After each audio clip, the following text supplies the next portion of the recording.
Good evening. I'd like to call to order the special joint meeting of the Moorpark City Council and the Library Board for July 29, 2026. And will Library Board President Morgan Kent please lead us in the pledge? I'll stand, right hand over your heart, and begin. I pledge allegiance to the flag of the United States of America and to the republic for which it stands, one nation, under God, indivisible, with liberty and justice for all. Will the clerk please take roll? Good evening. Councilmember Barrett, Present. Councilmember Castro, Present. Councilmember Delgado, Present. Councilmember Means, Present. Mayor Integrin, Present. Library Board Member Michelle Barrett, Library Board Member Kristen Blunt, Present. Library Board Member German Chatsky, Present. Library Board Vice President Ola Bateman, Present. Library Board President Morgan Kent. Present. Next is public comment. Do we have any speakers? We have one speaker card, Mayor, from Jim Hooley. Hey, good afternoon, good evening. Jim Hulley from Memphis, Tennessee. Love the weather here. It's 117 with humidity in Memphis, so I ran this morning, didn't sweat. I'll be coming back, so this is a great town. So I'm with NUMO. We're a government contractor. We deal with all aspects of governments at all different levels. We're excited to be part of this process, especially libraries. We have a big footprint here in California, and just encouraged to learn what you guys want about the library. So just thank you for being here. Thank you.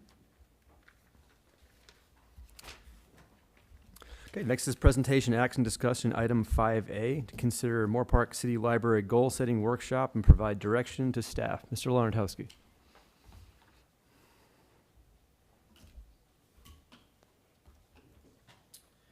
Thank you, Mayor and members of the City Council and members of the Library Board. I'm not sure I know how to work this, but I'll figure it out. Okay, great. So I'm just going to give you some background, and our city manager will take over in a little bit to go through our goal-setting opportunity. Well, it's primarily why we're here. So, but a little bit of background. Most of you know this, but I will just kind of go over it briefly. So starting around 2005, the city considered withdrawing library services from the Ventura County Public Library System. The city's concerns were related to several operational changes that were implemented by the county. These changes impacted property tax revenues at the time, and the city felt that the library was operating at substandard levels when compared to other county libraries. So in 2006, the city hired a consultant to conduct a library operations study, which confirmed that leaving the Ventura County Public Library System would essentially be cost neutral and would not require any additional subsidy from the city. The primary decision to leave the county centered around local control of library operations in order to provide the best level of service for Moorpark. Ultimately, the City Council made the decision to withdraw from the county, which was effective January 1st in 2007. So in November of 2006, the city awarded an agreement to Library Systems and Services, LLC, to provide operation of the Moorpark Library. The agreement was negotiated annually until 2011, when the first 5-year agreement was approved by the City Council. The provisions of the agreement remain substantially the same for the following 10 years, with subsequent agreements in 2016 and 2021. The provisions of the current agreement with LS&S include a variety of program areas, such as the acquisition of materials, cataloging, displaying, processing, and selecting the library's collection, maintaining library staff at 7.5 full-time equivalent positions, with a minimum requirement for 3 full-time professional librarians. Of course, all programming, managing the interlibrary loan and integrated library system, grant writing, performance monitoring, which is the annual report, which is based on the California State Library minimum benchmark requirements, and of course, all professional business operations such as staff development, coaching, maintaining community relations, marketing, and management of the facility. So the total contract amount for the most recent 5-year term was $2,995,270, which included an average 3% annual increase. The current agreement with LS&S was set to expire in June of this year, and it contained a provision to extend the agreement for additional 5-year term. However, rather than extend the term, the City Council approved a 6-month extension through December, as you recall, obviously, to allow time to schedule this meeting, to establish goals that can be included in a request for proposals for a library operator. So if we go briefly back to 2007, the consultant that was hired to determine whether the city should operate the library in-house or contract with a firm to provide library services provided an analysis of pros and cons related to each of those options. I won't go over each of these. They are in your staff report, but the study provided similar positives such as increased control of library operations, staffing, and an opportunity to increase service levels, which were the primary reasons that Moorpark moved away from the county in the first place. The consultant also looked at the potential costs of each option and concluded that contract operations were less expensive than city operations by about $60,000 per year. This was because contract operations were about 15% less than the city's salary and benefit burden at that time. The city also had another opportunity to compare costs in 2017 when we were approached by the city of Santa Clarita regarding the creation of a joint powers authority to share resources and operate an independent library system with other member agencies. The JPA structure anticipated that each participating member would pay into the JPA to provide for staffing, human resources, accounting, and other central services. However, the city ultimately determined that the potential savings did not provide enough of a benefit to warrant changing that service model. So this slide identifies the estimated year-over-year savings for library operations under that JPA model. It's interesting to note that library operations contract was projected to cost about $656,000 in fiscal year 25-26 under the JPA model. However, the actual operations contract is about $33,000 less, which essentially offsets any estimated savings to join the JPA. We expect that lower actual cost was most likely attributed to the city's ability to negotiate contract increases, which was the case in 2021 when the last agreement was executed. So finally, the library budget. Library operations are funded through an allocation of property taxes. When the city took over from the county agreed to transfer 100% of the portion of the property taxes that they were receiving from properties within the city limits and 50% of the portion of property taxes allocated from property taxes in the surrounding unincorporated county. These amounts equal about 22% of the total property taxes that were transferred to the city. And although it fluctuates each year, about 87% of the total library revenue is funded through the property tax allocation. The remaining 13% reflects other revenue sources such as investment revenues, donations, grants, printing fees, and lost item fees. So as shown in that chart on the slide, over the years, the city has been able to maintain expenses so that there are no impacts to the city's general fund. And as such, library revenues generally outpace expenses. The remaining funding is maintained in the library's operation fund for equipment replacement and other one-time expenses. Currently, the fund balance in that fund is about $1.7 million. So that is a brief background of where we are today.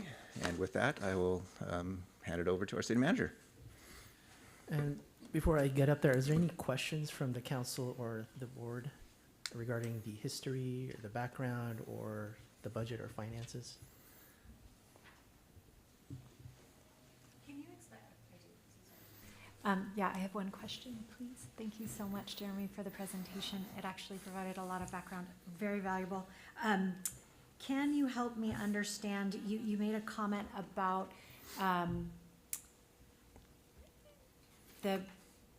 the benefit, not that there was a balance, that benefit that made it not Yeah, so that JPA model, I think that's the chart you're looking Yep. at right there. Yeah, so if you look at fiscal year 25, 26, that JPA model estimated a certain cost escalation over a 10-year span. When that model was first done, I don't remember the first year there, they just projected that cost increase based on CPI and a variety of factors.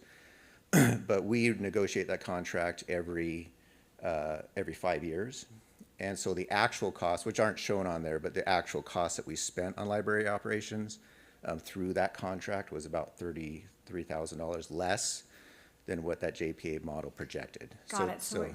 Okay, so just so I can be clear, so the model we went with was actually cheaper than the JPA projected model? We from a savings didn't, we just stayed where we were. So at that time, we were contracting with LS&S. Got it. We had this opportunity to look at the JPA model. We didn't do it regardless anyways, just Yeah. because we didn't think the cost benefit really was there. But then when we looked back at our actual cost, we realized that the model was off by about 33%, and that would have negated any savings that we thought we would have gotten at that time anyways. Got it. So that was Perfect. it. Thank you so much Sure. for giving that detail. So long as Board Member Bateman got us started on questions. Hello, Mr. Lawrence-Heskey. Hello. You'd mentioned there's a balance of I think it's $1.7 million in the library fund from excess funds that have come in and haven't been spent during that year. Correct. That's great. It's the first time I've seen a budget that was surplus for the Come city. on, Tom. That's fair. What types of things, you mentioned equipment maintenance and improvement, I think. What types of things do we use that fund for, and how is that fund deployed? Could that be used, part B question, could that be used as we build out this new library to enhance the structure, or is it for programming? Where would it go? It is really up to the city council. So, you know, that money that's been collected, we don't expend it every year.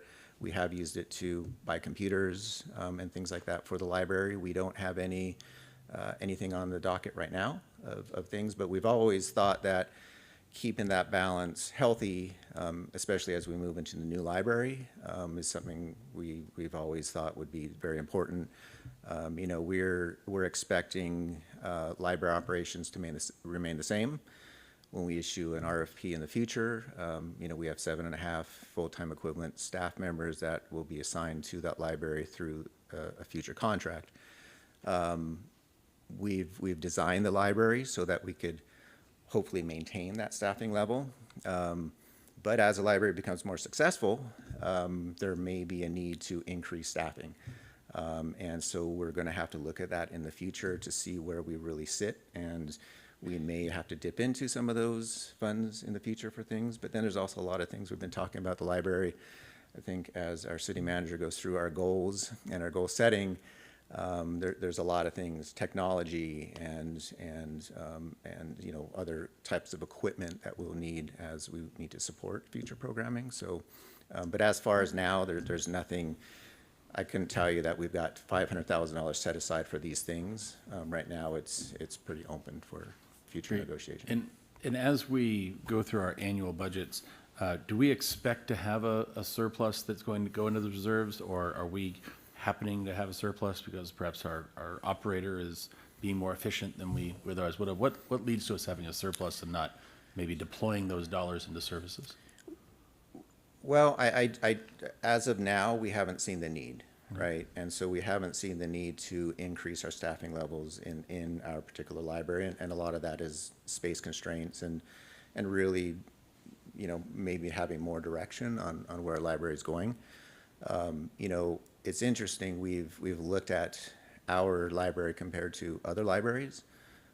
Just recently, we looked at Calabasas and Thousand Oaks because they're actually in-house staffing supporting those libraries. And for instance, Calabasas spends about $1 million more than the city of Moorpark for a much less population, 22,000 versus 35,000. So I think as this library grows, I think we have a real opportunity to look at how we expend those funds and how we should be using those. But as of now, there's no anticipation that we'll be increasing those costs. And the amount of revenue coming in is always going to be 22% of the property tax, as I understand it, with That's, some nuance. Please go ahead. yeah, so that's what we have, it could change, right? The city council could decide that we should not be taking 22% and putting it towards the library. I don't think do we have a policy on that per se? I think that's just been our standard practice. So the city council may want to take more, and support library operations, or potentially take less, if that's desired in the future, so, yeah. I think it's gonna be my last one. As we project Hitch Ranch getting built out, a number of other developments getting built out, property taxes and overall increasing, a population that will hopefully increase with it, or at least, stay steady and not decline, there may be more need for the library. However, we also might be getting more tax dollars in. Would we expect this to expand and the amount going to reserve each year to grow with an expanded property tax base? Or would we try to find ways to fulfill those dollars, or turn those dollars into services? Or is that ultimately going to be a discussion that we have tonight? Yeah, I think, I think I have a great answer for that, but I think it would be anticipated that, as there's a need for more services, we would be spending more money towards library services, right? And whether that's more staffing or more programming, which obviously is going to take more staffing. So, I think that our expenses are going to increase over time, for sure, especially as our population grows. But again, I think a lot of it is going to be on how successful our library is in the future as well, which I think we're all anticipating that it's going to far exceed where we're at today, so. Thank you very much. Jeremy, I have one more question. Yeah. Related to the library fund, have we established what that minimum balance should be? Because 1.7 feels pretty healthy, but not necessarily for a business. So is there an understanding of the minimum balance we need to be healthy is X, and what in excess are we at this point at 1.7? We haven't done that type of analysis. I think how we've looked at it is just making sure we're because I don't think from a staff perspective we've actually ever thought that we should be keeping a healthy balance in that fund per se. Our goal has always been to make sure we're being as efficient as possible and staying within the revenue that we get every year. And so I think efficiencies, the fund balance has a byproduct of just being as efficient as we can. And again, that fund also includes maintenance costs. We do know that, the new library is going to slightly increase our maintenance costs, so there'll be some additional expenditures in there, but there's really never been a really discussion about what that fund balance should be, and what we should really be using that for in the future, so.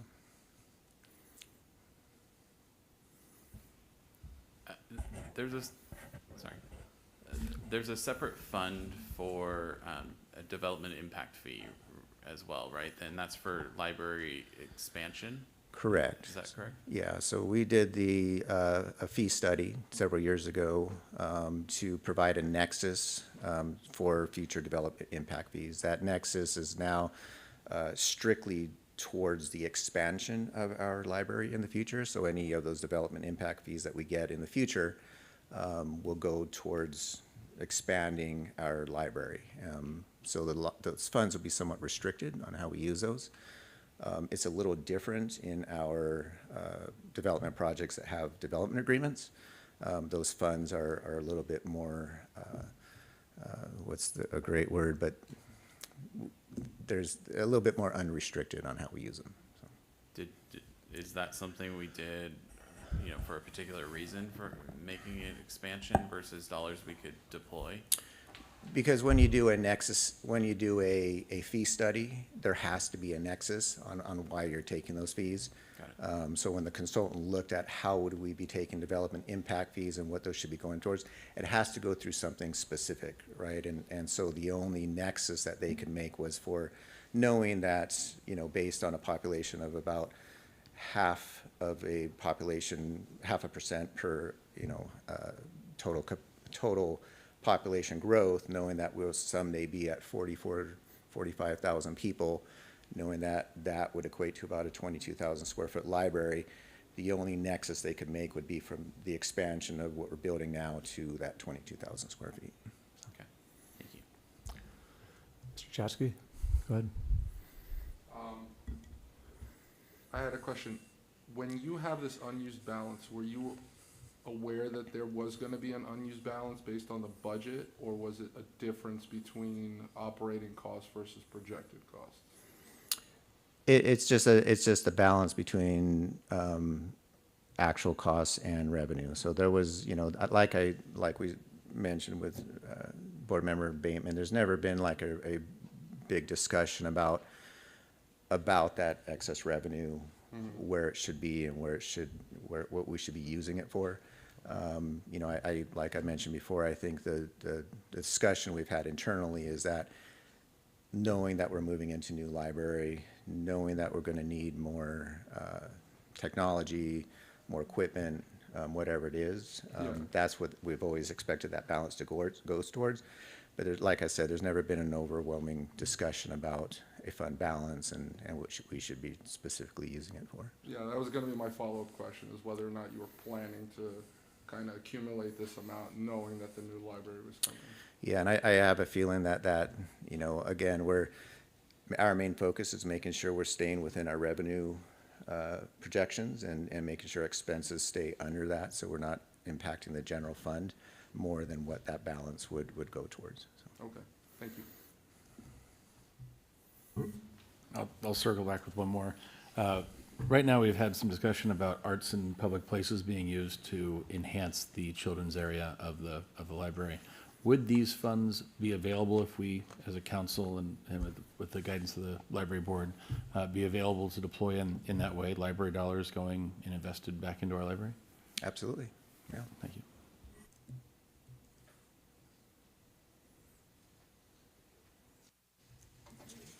Great, thank you very much. Thank you. Thank you, Mr. Lawrentowski. Good evening, Mayor, council members, and the library board. Good to have you this evening on this very, very important topic. So in front of you, you have hard copies of the PowerPoint slide. I do want to mention that those hard copies, when they were printed out, did not include Board Member Barrett's library goals. So is also a separate packet of all the library goals forms that all of you submitted in advance of this meeting, and I know Member Barrett, you also provided your goals listed on there as well. So the hard copies does not reflect the most updated information with Member Barrett's feedback, but the PowerPoint slides up here were updated to include the feedback from Member Barrett. So I just wanted to let you guys know that. So we are kind of moving into the goal-setting process of tonight's meeting. I think the mayor and the council are probably familiar with how this thing goes, because we've gone through several of these city council goal workshops, and it's kind of facilitated in a very similar way. The goals forms that we collected in advance helps, when we have a council retreat, for instance, when you guys provide the council goals, helps myself and the mayor sort of help guide and direct the discussion and navigate it during that workshop. So in a similar fashion, we kind of replicated that approach this evening and collected some of your initial thoughts, ideas about goals, objectives, or just vision statements, or whatever you guys had in mind about what the future and library should be doing for this community. So in the slide here, it does break down sort of the role of the council and the board this evening, which is to really provide us sort of the vision and high-level goal statements and categories that we can then include in the RFP, right? So when the council directed staff to schedule this joint meeting and also issue the RFP for library operator, it was very specific that we would include these high-level goals in that RFP document so that the respondents could then submit proposals that could substantiate how they could achieve the goals of the council and the board with specific objectives and metrics and things like that. So the library operator role, after we conclude tonight's meeting, which again, our main goal is to try to get those high-level goals agreed upon by at least a majority of this body this evening. But as soon as those goals are then identified, and then we issue the RFP, the library operator, as I mentioned, will put together sort of a specific work plan and objectives, implementation strategies, and our staff will work with that operator that is selected to fully develop that, present it to the board, present it to the council for review, approval, feedback. What's really helpful is that many of you identified a lot of objectives already in your library goals form. So that should help the respondent and the prospective operator to get some key ideas and some very literate cues, so to speak, from you directly about what you're looking for. And then we will be requiring that operator to provide the performance measurements and metrics so that we could measure how well they're doing in achieving those goals that you identify. We were expecting them to provide progress reports. And then one of the key things too that the contractor will be providing us is a long-term strategic plan. So, tonight's meeting is really providing us some of these sort of short-term or initial goals that you guys are thinking about, but that contractor is expected to go through a strategic planning process, which includes feedback from the community, gathering that community input as well as your input, the board's input, into really putting something more long-term that is something a little bit more permanent than kind of what we're doing tonight. Now, some things could change or not change between the goals we identified tonight or through that strategic planning process, but what is definitely absent in this is the community input, which we typically require or include as best practice when we go through that type of process. So any questions for me for right now? Yeah, Councilmember Means.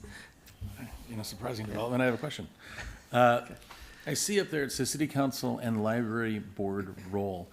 Those are two different roles. Perhaps you could help us all understand where those roles are. And then additionally, Sure. under City Council and Library Board role, vision and goals, but I believe there's also oversight, the responsibility on both of those boards that I see mentioned numerous times throughout the different comments. Could you talk about where oversight comes in and then what the Yeah. relationship would be and what the stages of oversight might be between these two bodies? Yeah, absolutely, Councilmember Means. So the City Council has final authority over the way the library operates and if it's meeting the community's mission.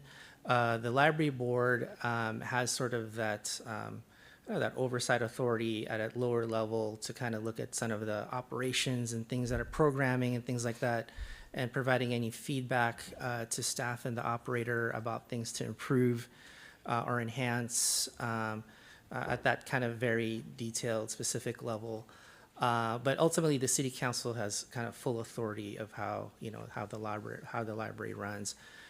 In terms of, for tonight's meeting, we're sort of getting all of your feedback from both the council and the board to kind of gather and develop those goals together. Now, we do have a future discussion on the role of the library board, which is something that the City Council has requested staff to discuss at a future council meeting.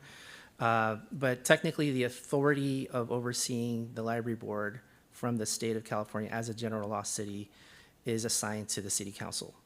And then, of course, those general law cities could decide to establish a library board like we have here to then provide even more specific oversight for library operations. Yep. Any other questions? Okay. No more questions. No? Okay. All right, so moving on to the actual feedback that we all received from you individually.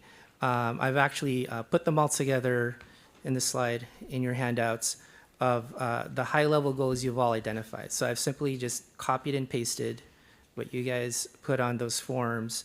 There were some goals that maybe needed more clarification on here, and I added a little bit more information. But for the most part, I just copied and pasted directly from the forms you submitted. And so what I plan to do is just kind of go over one by one, by each council member and each board member, your goals, and you could either provide any context or additional information to share with this body about what you meant or what you're looking for and your statement of those goals. You all obviously added more detailed information for each of those goals, which are again handed out in your packet, so you could always refer to that. But if you wanted to, pick something out or highlight something here that you wanted to clarify, feel free to do so. All right, so I'm just going to kind of go through this one at a time here. So, Mayor Ennergren, you provided your goals listed here. Is there anything you wanted to highlight, provide more context? As you can see, I put a lot of pages into these goals here. I figured I was going to just describe them anyways. But overall, if I was going to, I have a sustainable library operation, provide more STEM-focused events. Obviously, as an engineer, I would like to see more science stuff going on anyways. But if I was going to sum up the main thing that I wanted to put forward for this, is that we've got a brand new library, and I want to look at ways to think outside the box of a typical library. To me, a typical library, you go in, it's quiet, there's books there, people are studying, but in reality, a library is a place of knowledge. That's what it is. It's a place of knowledge, collaboration, and I want to see more community engagement there. We've got a lot of great service groups, like to see them meeting there, more events that are going on there, and then also just more education in total. So I think a lot of other members put in some good objectives in there for educational opportunities. I know Dr. Castro, you put in, job seeking, digital literacy, things like that are great to have. So I want to see that, but I think if I was just going to provide just a brief goal for, the applicants that are coming in to run this library, I would say I want to think of ways to think outside the box and run this library as a future library and not something of the past. Okay. Great. And I also want to note too, if you wanted to add something that you hadn't thought about when you're filling out this form and you want to include it tonight, this is sort of a workshop. It looks really formal right now, but for a workshop, it is pretty flexible. So I have our assistant city manager who could add or make any changes here. We're also taking notes. So if there's something you do think about this evening that you hadn't included, please let us know that. So great. Thank you. Mayor Pro Tem Castro? Yeah, I think just broadly what I was trying to get at was that the library, where it's centrally located, specifically in the downtown area, connected to our just general policy outcomes, not necessarily, well, actually it's objectives and outcomes, but as of an outcome, we know that a lot of the housing that's being developed around the downtown area is low income, and there's a nexus of connection between income and overall education. And so my overall hope is that there's just this kind of framing of pipelines versus platforms. Generally, we are very oriented to being a pipeline. We prepare specific programming, but with this new space, which ties down to the space and environmental design, I think is a city where we're positioned to be able to be a platform, to be a convener and a hub. So those programming elements that are up there, I don't necessarily suggest that they would only be the responsibility of the city or the contracted agency, that we would be able to use our amazing connections with the school district, our local community colleges, CSU systems, to be a hub, to be able to offer these supports. And then one thing that would be central to that, if we could accomplish these things, is to have at least some dedicated bilingual, biliterate staffing, because again, there is a connection specifically in Moorpark with the Spanish-speaking population that would be able to take advantage of these services. So that's generally the thought process there. Okay, great. Councilmember Delgado. One of the things that really kind of threw me in our last meeting, which kind of prompted this meeting, was the overall complacency of our current contractor, or what seems like overall complacency, not the staff. I want to make sure that I'm not talking about staff. But as far as measurable metrics, performance standards, all of that, that we are going to be requiring and asking of whoever, in the RFP. I just I wanted to make sure that that is something that we stick to and stay with, because it was complacency on our end as well to not have gone back the last 20 years and actually asked for measurable performances. So I do want to highlight that and mention that. And then, yes, all of these are great goals that Mayor Enegren and Mayor Pro Tem Castro, I completely agree with. Wanting to add more adult programming, the bilingual and biliterate staffing as well. So, and yeah, I just added, staying relevant in the digital age, because that's coming quickly. It's here, and it's past us now, so we need to catch up. Okay, great. We'll move to Councilmember Barrett. Absolutely. So, yeah, I started out with, increasing our partnerships, and I think that the new space will certainly allow for that. And I think that there's some great synergy between even some of the things that have already been brought up. The chamber does a lot of job training and courses that could also be collaborated with the library, and so I think there's good opportunity there to partner together. And I think some of those partnerships also help with the staffing, keeping staffing at bay. The new library allows us to have some special exhibits and to have some space. And I believe there's cases and things, going in for that specifically. Other libraries, like the Thousand Oaks Library, even has special collections and things that they have curated that makes them, a destination, right, for those specific things. And I think that there's an opportunity to do more as a library in that space and to showcase different things. And again, some of that can be done with partnerships, with the Historic Society, with different things, but I think the library being able to be a hub for that is important. I put the Friends of the Library target fundraising goal in here. I guess it's not really RFP related per se, but I think it's important as we have a space in the library that is dedicated to them. With the bookstore, that we're mindful of that space and the value of that space, and I know they're all very dedicated to doing that, but I think it's good for them to have a goal as well, right? And what the expectation is with that space, and that can be a motivating factor sometimes for people as well.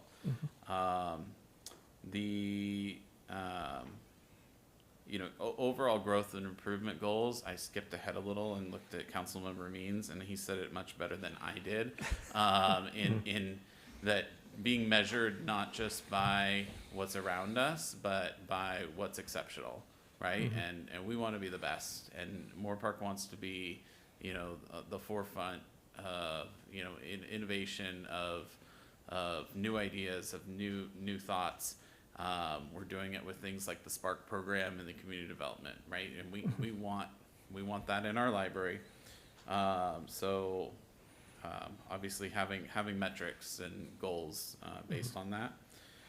I think some sort of a satisfaction survey and having some options, something that's even ongoing, is just key to keeping the pulse, and something that the library board could watch. And I think that there's just opportunity to get that constant level of feedback, so that when something's slipping or when something changes, and we can kind of keep a pulse on that.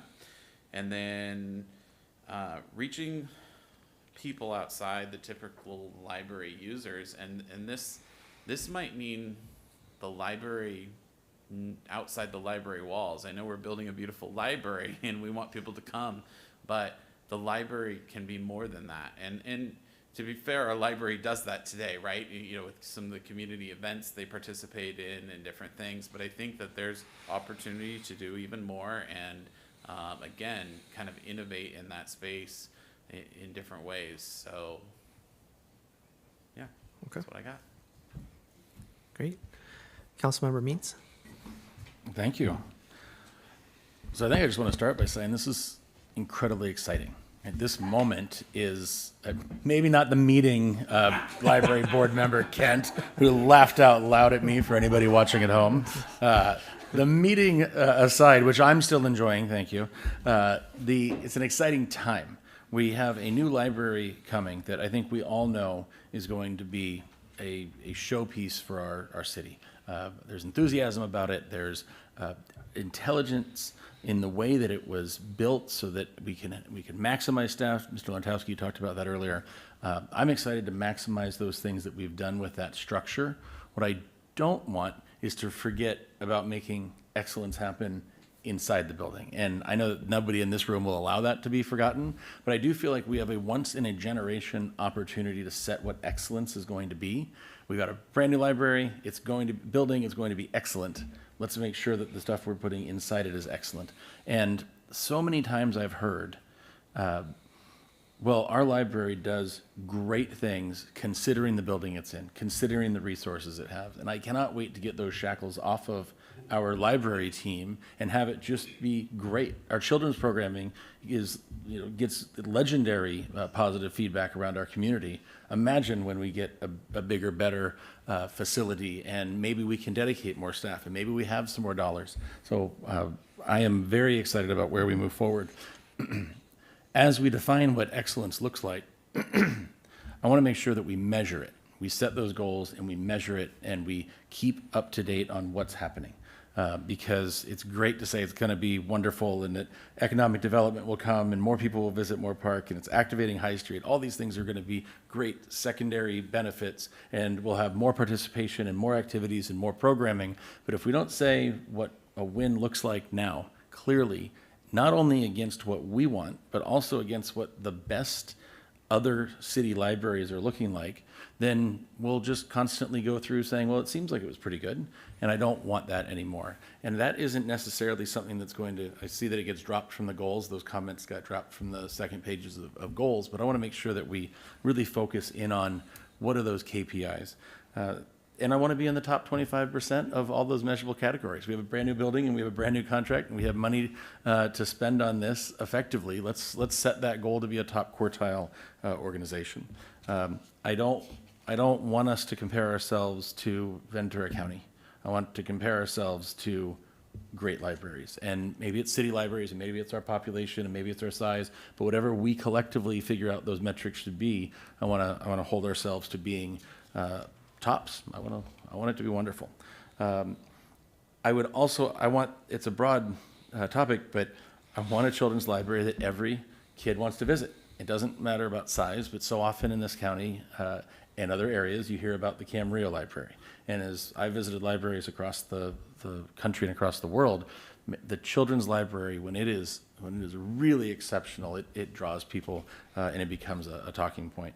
I also want to engage those other elements of our population in the ways that have been brought up, but I do want to hone in on the ability to curate collections or to partner with the Reagan Library or the Museum of Ventura County as examples, not necessarily those two organizations, where they have archives and they have collections of artifacts they can bring in and stories that can be told and can bring to life the pictures and the people that have been around that particular topic. And those can not fluctuate, but roll through every 2 months or every 3 months, whatever is advised by the library operator, to where it's fresh and schools can send kids back to it and adults can go in and see it, and it can be something that's really attractive. So I think it bubbles up to attracting people to our library, both within our city and beyond. And then I go back to the dollars. I want to get the most out of the dollars we spend. And as we hopefully grow as a city and as our population grows a bit, what I don't want to see is, oh, look, we've got a population that grew by 4%, and our library programming attendance grew by 4%. That's not necessarily that's not growth because of the programming and the success of the library.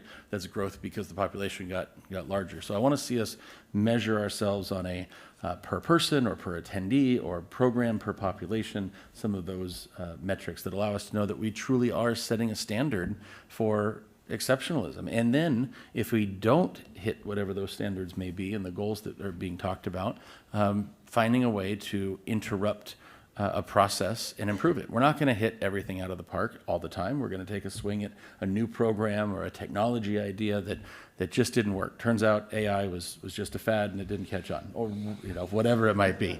AI told me to say that. But whatever it might be, it's okay to say that program didn't work, that goal didn't work. Let's review it, however, I would say annually, and make sure that we're still setting goals that are meaningful, not sticking to goals because we set them once upon a time and haven't changed. So that is where the nexus of my input came from. Great. Thank you for that. All right, moving to the library board. President Kent. Sounds really nice there. Does it? You want to provide any input or highlight any of your the feedback and the goals? Absolutely. Yeah. I mean, I want to echo a lot of what the council has already said. I think a lot of it is great points. We're, I think, echoing a lot of the similar things tonight. Specifically, I started again with the equitable access and offering a variety of things that encourages that educational and literacy. And I pointed out STEM, adult programs, and I know they've done some partnerships with like the chamber, with college readiness things and of that nature, but we have so much more that we could do with the partnerships in this town. We all know there's a lot of ways to connect to that. And I know they're starting to connect more with Moorpark College, but I think I encourage that as well too, because they have a big library there. They're actually talking because of the 60th of their rotating exhibits in their library. So let's pop them down here for a little rotation, or so partnering with them because they're a big library too. I think that gives us more access. Also, with Moorpark College, I will say too, again with the literacy and the education and bringing those students back down the hill. Down here to integrate with our students. We have such a great community college and developing that partnership even more. I know that they're doing actually a story time at the zoo too. So I know that that's like on the horizon, but I think we could do even more of that with specifically the learning and educational aspects of it. I think I put customer service and fiscally responsible library operations, obviously to make sure that we're spending the dollars well. I know we've already talked about that. And, really a personable face when you come to the library and a personable attitude is, I think, something really important. And so when we look at, whatever happens next with the contracts of like really giving that warm welcome, and whether that's just the building itself, I'm sure that'll make us feel more warm and fuzzy coming into that rather than what we have now. But I think that engagement of staff as well is important.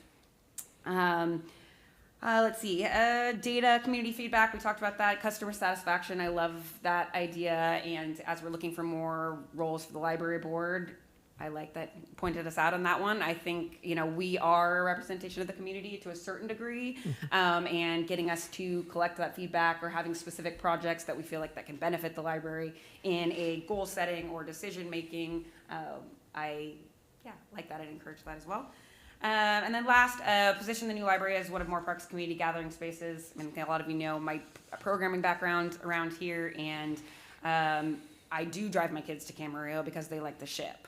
We've been to the Thousand Oaks Libraries tons of times, and I think really having a space that is a centerpiece, which I know we're trying to do. We just got our tour this week. Very, very excited for the spaces that we have, and I think it does offer more programming, which is a big part of what a library is these days, right? We talk about education. That is a program, right? We are trying to enhance our community through programming, through a free community resource at the library. So, that's it. Okay, great. Thank you. Seems like a pretty exciting meeting to me, right? President Kent. Absolutely, yeah. Can you tell I was a cheerleader for a long time? And Vice President Bateman? I don't want to reiterate the same points that everybody's making, but I think that everybody has made very strong recommendations, and I think all of our goals are pretty well aligned. I don't think that, you know, there's any large outliers here. But I do want to thank Councilmember Delgado for what she said, because I think it's very, very important. I think, and this is the nature of this process, is you've spent 10, 15, 20 years wanting to build this library, and so much of the focus has been on the building. This is not the Field of Dreams. Build it and they will not come. We are not that lucky. It's not Hollywood. And while it's going to be beautiful, I completely agree with Councilmember Means that we have to change fundamentally how we approach everything about the library and how it sits and how it interacts with our community. I think it was really important that we said we have to go outside the walls, and we have to fundamentally change and break the habit that we, with all the best intentions, again, I don't want to say that the council has not paid the proper attention, because I think they are paying attention to what they need to be paying attention to, nor the library board doing within its construct and within its mission are doing what we can. But we need to set roles and responsibilities, and I don't have that in here, and I think it's very, very important that we set expectations for the council, for the library board, for the friends of the library, for the operator of the library. What is your role, what is your responsibility, and how do you play into it? Because in the absence of leadership, and not to say that there's been an absence of leadership, but there has been a bit of complacency in terms of how we treat the operations of this, in my opinion. I've been on the board for a year. That is what I have noticed. And we have to reorient ourselves, whether we stay with the same vendor or not. We have to reorient every single person that has impact on this library, so that we all understand our roles and responsibilities, and we all come to the table collectively and in a collaborative manner. Because I do not believe currently that we have a collaborative structure around library operations. Thank you so much. Okay. Great, thank you for that. And yeah, we'll definitely be getting into the roles and responsibilities more at a future meeting. All right, so I will now have Board Member Blunt. Thank you. I do want to say that everyone is absolutely filled with fantastic ideas, and I do also believe that we are headed someplace fabulous. We just need to harness it and make it go forward. When I was working on these goals, I was thinking about meaningful reporting, visible leadership, organizational strength, learning and discovery, strategic direction. I wanted everything under the sun, and it was really hard for me to keep it under 5, and I see that some of us over-exceeded and put down more than just 5, making us look bad. But when it comes to meaningful reporting, we might be incredibly successful with everything that we are currently doing. I just don't think that our current metric reporting is providing a big picture. And because of that, I'm really hopeful that we can be more specific in the metrics that we are trying to capture. I don't care about doors going back and forth or people passing through the door. It could be the same person who's leaving to go for lunch and then coming back after lunch. So it's not a value add metric, but there are metrics in there that can be extremely beneficial to measure either the success that we currently are having, or to drive further into that successful channel. I think that there's tremendous things to be said about learning and discovery, and given what AI is, if it were to catch on, it is possible that we could be leading in that innovation, because we are brand new, and the potential truly at this point is limitless. I'm also really big on the strategic direction. I think we need to be intentional if what council member Means was saying, that we want to be in the top quartile of having this library, there's only one way to do that, and that is to forecast continuously, to stay on top of what the community needs are and not continue to repeat what we did last year and the year before that, because that's what we've always done last year and the year before that. So with the new library, definitely meaningful reporting and a strategic direction that continues to happen year over year to ensure we keep our finger on the pulse. Thank you. Okay, great. Board Member Chatsky? So I love all these ideas that I've been hearing, and I'm trying not to echo them because it would be an easy way out right now. But, you know, I certainly want us to focus on community engagement through things like special exhibits, educational courses for people of all ages, whether you're in elementary school or you're a full-grown adult, you know, bilingual services, job skills, job seeking, financial literacy. I love all these things. I'd love to incorporate technology like 3D printing, AI, podcast studios, access to software, whether it's design software, editing software, engineering software, mathematics software, training to go along with it, so we're not just breaking equipment and replacing it constantly. And I would love to expand access to digital things, audio, media. You know, when I was a child, you know, we couldn't go to Blockbuster because we frankly couldn't afford it. When I found out that the Beverly Hills Public Library had a full room of VHS tapes, you couldn't drag me out there, and I would beg my parents to go back.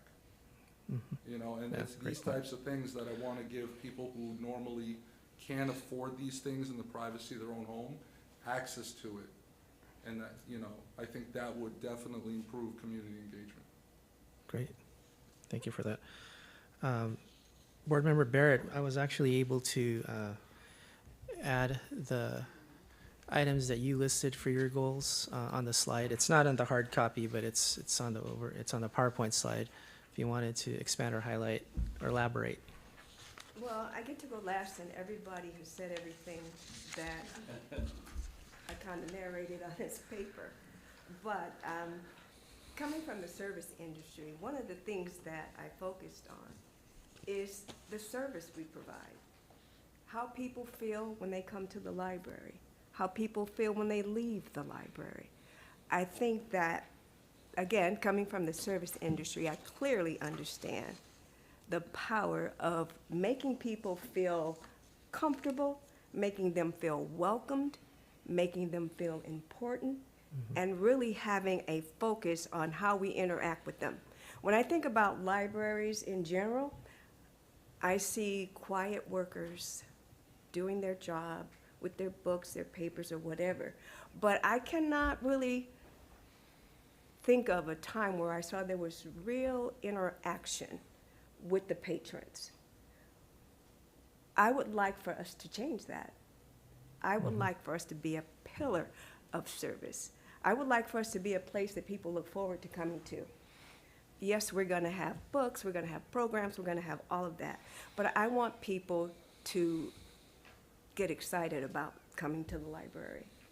You know, and trying to sell bricks and all that. I've talked to so many people who said to me, I remember when I was a kid and I used to go to the library, and they had fond memories of the time they spent in the library, and I want us to have that same effect on the kids that are coming to our library.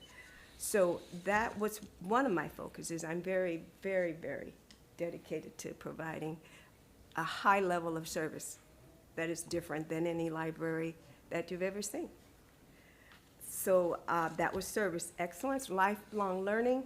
I had the privilege of participating in a little workshop at the library where we did resume writing and interviewing skills. And it was a while back, but I had the best time with those students.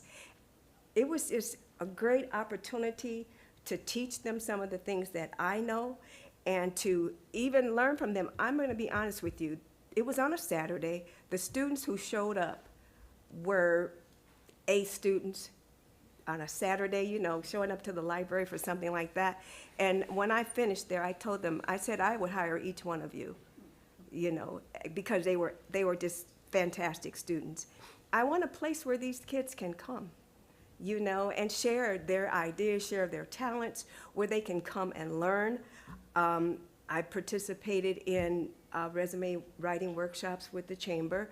I think that we should offer those kind of services to high school students on a regular basis, not just on a one-off, but I think we should have a resource for them to come to where they learn things like that. Let's see, a couple of more things and then I'll cut it out. But partnerships. We have a lot of community organizations and businesses that we can partner with. One thing that we do at my facility is once a year, this is once a year though, I have high school students come through and I teach them about what we do. And I can tell, I've done it like 3 times and I can tell you that I know for sure that out of those 3 times, I probably had 3 students who decided to go into radiology. They knew nothing about it, they were fascinated, and then they wanted to know more about schools, where they could go, what the requirements were. So I think there are so many resources that we can offer, and I'd like to see us going in that direction. And when I was writing all these things, I was thinking, well, I'm doing a lot of dialogue and narrative here, but it's not my job to implement it. We are hiring someone to do that. And so I really would like to see them focus on some of these areas, and we're all saying the same thing pretty much. So that makes me feel a lot better about my late paper, because we're all speaking the same language. Thank you, board member. Yeah, so I think this process, what's really great about it is, well, first of all, I want to thank you for taking the time to put together and think about these goals, add the context, the information, because it really is the basis for what will be driving our discussion this evening. And just having you all sort of write it all down and share it with myself and the staff, and then now the community, it really is helpful to understand the context for a lot of the goals that you've identified. Again, typically for a goal-setting workshop, we'd have this big whiteboard, and I'd use a dry erase marker, and we'd go over actually putting together these things that you've talked about and kind of categorize them. The challenge with trying to categorize them into higher level goals, and I think many of you mentioned that you probably have some common themes that you guys kind of mentioned altogether, is I know many of you have stated goals and provided context that kind of falls into different categories. So what I try to do is kind of do my best to categorize them or put them into thematic areas, strategic areas, to at least start the discussion. And again, I wrote these things down, again, just as a basis for us to have something to look at, but really organically, this should start from you, right? And have you identify the common sort of themes that would be appropriate from everyone's feedback. So in this process, these were sort of the categories initially were drafted by myself, just based on, again, a lot of the common elements that you've all sort of shared this evening and from your forms. And so there was, it seemed like a lot, like these 5 things sort of separated themselves out. Although I will say you have the flexibility to change the wording, to combine these things, tell me this is totally incorrect and we should, actually list new categories, let me know. But what definitely stood out was attraction and outreach. So many of you guys shared this evening and again on your forums about being a destination, a place to go where we would attract library users and non-library users. And so that was kind of fell under sort of that category. Many of you, for number 2, it's equitable access and diversity of services. Again, just talked about the different types of services, the different types of programming, or different types of community members that you'd like to see using the library, right, and experiencing it. So I fell under that category. Many of you pointed out customer service, about the welcoming nature of the space and from staff and the contractor. And also making sure, holding us accountable to providing that excellent type of service. And then many of you point out number 4 was technology. Again, it was mixed in a lot of your different goals, but definitely there was a common theme there that many of you pointed out. And then the 5th item was partnerships. Again, many of you addressed the collaboration with different organizations, agencies, the college, the school district, and civic organizations. So that became its own sort of category there. As I mentioned earlier, and what we've talked about, many of you addressed performance measurements and standards. And again, the metrics themselves was the biggest theme actually from all the feedback that we received from you and what you've stated this evening. But again, we would be using those types of metrics as a means to measure our progress and have the library contractor measure their progress. And then the Friends of the Library, as Councilmember Barrett mentioned, is a separate item, not necessarily related to the goal-setting process, but it is a partnership. It is a relationship between the city and that nonprofit organization, just like we have various relationships with other nonprofit groups. And that would be something we could address separately. And I do recognize that it needs to be collaborative and define the roles of the council, the board, the Friends of the Library, and then the contractor, all kind of working in sync. So I think you definitely hit that on the mark, Vice President Bateman. So, but yeah, again, it's definitely something I think it was worth noting there. So appreciate you mentioning that. So any questions so far? What I'm going to do right now is kind of break down for you how these certain categories kind of developed based on your feedback. But any questions so far? I just have a quick comment Sure. or a quick request. Yep. If we decide that one of the goals is attract more people to the library, sounds like a good goal. A lot of our comments led to that. And then there's a power outage and a bunch of people go to the library as a cooling facility. That would count if you're working backwards to say, look, we attracted more people because Southern California Edison supported us attracting people to the library by shutting off our power. I'll keep that one separate. I think it would behoove us to not just define the big goal, but also have some subpoints on what we're looking for. I don't want to retroactively at the end of the year come back and say we attracted more people. Right. Here was one of those ways, and I think sometimes those big goals in large organizations can get lost that way. So I'd like a little more specific as we go through them. Yeah, absolutely. And again, the relationship between these high-level goals that we identified this evening, the objectives that will be developed by the contractor will take into account the detailed feedback that you've all identified here and any other specifics that they can provide to help identify how those specific objectives or measurements or events or situations relate to the higher level goals. But very good point. Yeah. I have concern about that. I have concern that that's not going to permeate through in a way that, as we look back on it a year or 2 or 3 from now, will be completely satisfactory. So I've shared it. We've heard it, and as we go through, making sure that we have some specificity to what that means. I imagine that our current contractor will hopefully watch this, and I think that discussion that we just had tells a lot about what we're looking for and kind of gets the flavors. That might fill out some of this. I just don't want us to measure ourselves retroactively and congratulate ourselves on our success when we selectively picked out data points that may or may not have been the original intention. Yeah, and understood, council member. And I think you'll have a couple bites at the apple at this, right? Because when the contractor, whoever is selected, does, well, first of all, the proposal may have the details that you're looking for, number one.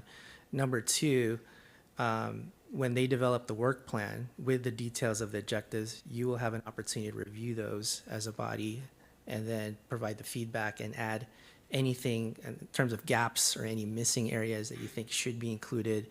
And then at that point, you would approve that work and implementation plan. So yeah, don't think that, this is the only time we're going to have this discussion and then it sort of falls through the crack, but I totally understand your concern. Thank you. Just giving it voice up front so we don't have to worry about it later. Okay, appreciate that. If I could just add to that. Sure. Again, it's not necessarily nested in this conversation because I agree we need to set what those goals and objectives are. I didn't want to miss the opportunity to add that it will be, when we turn this over to an RFP, to give some direction for them to create a matrix between our current council goals and objectives, these outcomes, because I want to go back to something that was shared earlier. In order for us to achieve whatever outcomes and aims that we hope through this and through the implementation of the new library, it will be interesting to see where there is a misalignment, in the way that we're allocating funds, the oversight, the roles and responsibilities. And I know, just like you said earlier, the visioning piece of that will come through the RFP process. Right. But I agree with Councilmember Means that because we will have a couple bites at the apple in that process, that this is also an opportunity to share the fact that it would be nice to have some intersectionality between just broader governance and expectations as we move through this process. So that way it's not a disconnected, siloed process standalone that isn't necessarily intertwined with our broader, city governance. Yeah. To support your point, Yeah. supporting my point collaboratively. Like, great job, Dr. Castro. Love it. But in the agenda today, it says council goal compliance. This action does not support a current strategic directive. Our library doesn't support one of our current council. That was the last council. There was those guys that said that. But I completely agree in that alignment. So thank you. Yeah, absolutely. No, that's a great point. Yeah, we only had construction of the library as a city council goal. And we didn't, obviously at that point in time, identify this process and go through it yet. So many of the things you must work with as a city manager and staff, obviously new objectives and other priorities of the council and the board. So, but we're happy to work with that. So really the next slide is again, to go back to the performance metrics. Again, this was overwhelmingly the most identified goals or objectives on your forms. And so you could see we just kind of listed all of your statements there all together. And again, not to lose the importance of this, but the performance metrics will be applied to how the goals are achieved. But we definitely have heard you loud and clear here, and the operator or whoever the respondent is to this RFP should be very mindful, and we'll be sharing this with them. We'll provide them the form, whatever they need. They should be watching this meeting to understand how important this is to each and every one of you, because you all have identified this as a goal for the library. And again, it doesn't fit as a goal, but it's the means to get there. And so that's why I wanted to make sure this is highlighted and make sure whoever the respondent is to be very well aware of that. If I may, Yeah. and the subject of, being a little more specific, I think, and I reiterated it earlier as well, that the way Councilmember Means put that as far as measurement and tracking, I think that's critical with this, that we're not just looking at local jurisdictions, but that we're looking at this as a leader nationwide, statewide. Absolutely. And looking at metrics in that way. Definitely. And whoever the respondents are, or whoever you select as the contractor, there are standards and measurements that our city has used in the past. It's called the National Community Survey. If you recall, we've done that several times, and that's a nationwide comparison of the best cities in our size, our population across the United States, and how we measure up. So those are the types of things we can reference and refer the respondents to when they apply, so that they could provide us some context. How are they actually going to measure the goals, and for what basis of surveys or data points or criteria are they going to utilize to compare? So PJ, you mentioned, or we've been talking about data and analytics. Yeah. Do we have adequate data right now showing the amount of unique users, or is it just people that are walking in the door only? Could it be one person going 10 times a day that counts for 10 visits, or how is that working? Yeah. And I think I'll defer to our Deputy Parks and Rec Director here. So as it relates, as it relates to like the door counts, yeah, because we only really have one main entrance that goes into the door. And I think, I forget who mentioned it, but staff doesn't have a separate entrance either. I think with the programs, it's the number of people that attend programs, but it's not necessarily unique program attendees. Okay, because one of the things that I was really concerned with is that if you look at the current library operations, if I look at myself, when do I go to the library? I go to the library because my kids are going to go there. We're going to go get some books for them. But for the most part, if I didn't have kids, probably wouldn't be going to the library that often. I have most of the stuff on my phone. I can go on the internet and get a lot of information. And that was kind of the comments from a lot of people that were saying, you know, why are you building a library when those are antiquated? And I disagree with that. So what I want to know is how many unique users are coming in to this new library because we're running it in a different manner now, and they're finding different ways to engage with this library as opposed to before. So we have the current library right now. I know a lot of people that don't come down there for any reason. Why are those people going to go to our new library? I want to find out what that is. Yeah. Yeah, and the operator, you know, I don't know what type of process or system they would have, and maybe they could propose it to us, and that's something we'd be looking for. How would they measure that? Are they gonna, do surveys with patrons that enter the building and get a sample size of some sort? Do they have a kiosk where people can provide some feedback on why they're here? For any library card user, are they gonna regularly email them for a survey or feedback? So there could be different mechanisms in which that operator can get more specific, right? And why people are visiting the library. And so hopefully that could be proposed to us, and we could further ask them, how do you plan to measure this, specific visits and reasons behind it? Right. Yeah. Yeah. With the amount of money and resources it takes to build this library, Right. it's not going to just survive off of the current groups that use libraries. So if I was sitting in front of this contractor, I'd say, what are you going to do to bring the people who've never come in ever to this library? And I want to see people in town say, I never go to the library, I never did in the past, but now I do because this Moorpark library has all these things that we didn't have before. Right. I think we can get there. Absolutely. Yeah, I also wanted Councilor Raines. to share the statewide reporting that you'd referenced earlier. I was looking to try to figure out what metrics we should be holding ourselves to. That reporting specifically says don't use this as metrics and ranking for purposes, at least not alone in a vacuum. Different cities, different demographics being compared. It takes more analysis to have a true comparison. To say that we are roughly the same size as another city isn't quite enough. So as a cheat code for whichever operators might be looking at this, if that's their standard that they're planning on coming in, I will quote back to them the report saying don't use it that way. I want to see with their expertise how they because they're professionals, how they measure and why that is going to give us better results. Absolutely. Great point. All right. So the next slide here is starting out with that attraction and outreach category. I've sort of grouped together a lot of the goals statements that you've all made that look to appear to fall under this category. Now, let me know if attraction and outreach is the right term for it. Is it something else? Do you believe that one of your goals that are listed up there isn't appropriate under this category? That's really the type of feedback I want to sort of get from you all this evening. If that category of attraction and outreach is the appropriate category to use.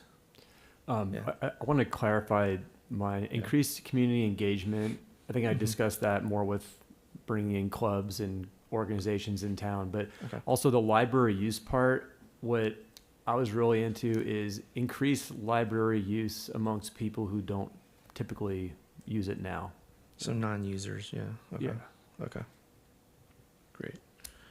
I would also recommend that attraction is great, but attendance is more. I think what we're trying to achieve, the attraction and the out, I mean, it's going to be beautiful. I don't know if attraction is the right word. Okay. I think the goal here is visitors and attendance over attraction, Okay. not participation, Engagement, perhaps? perhaps engagement.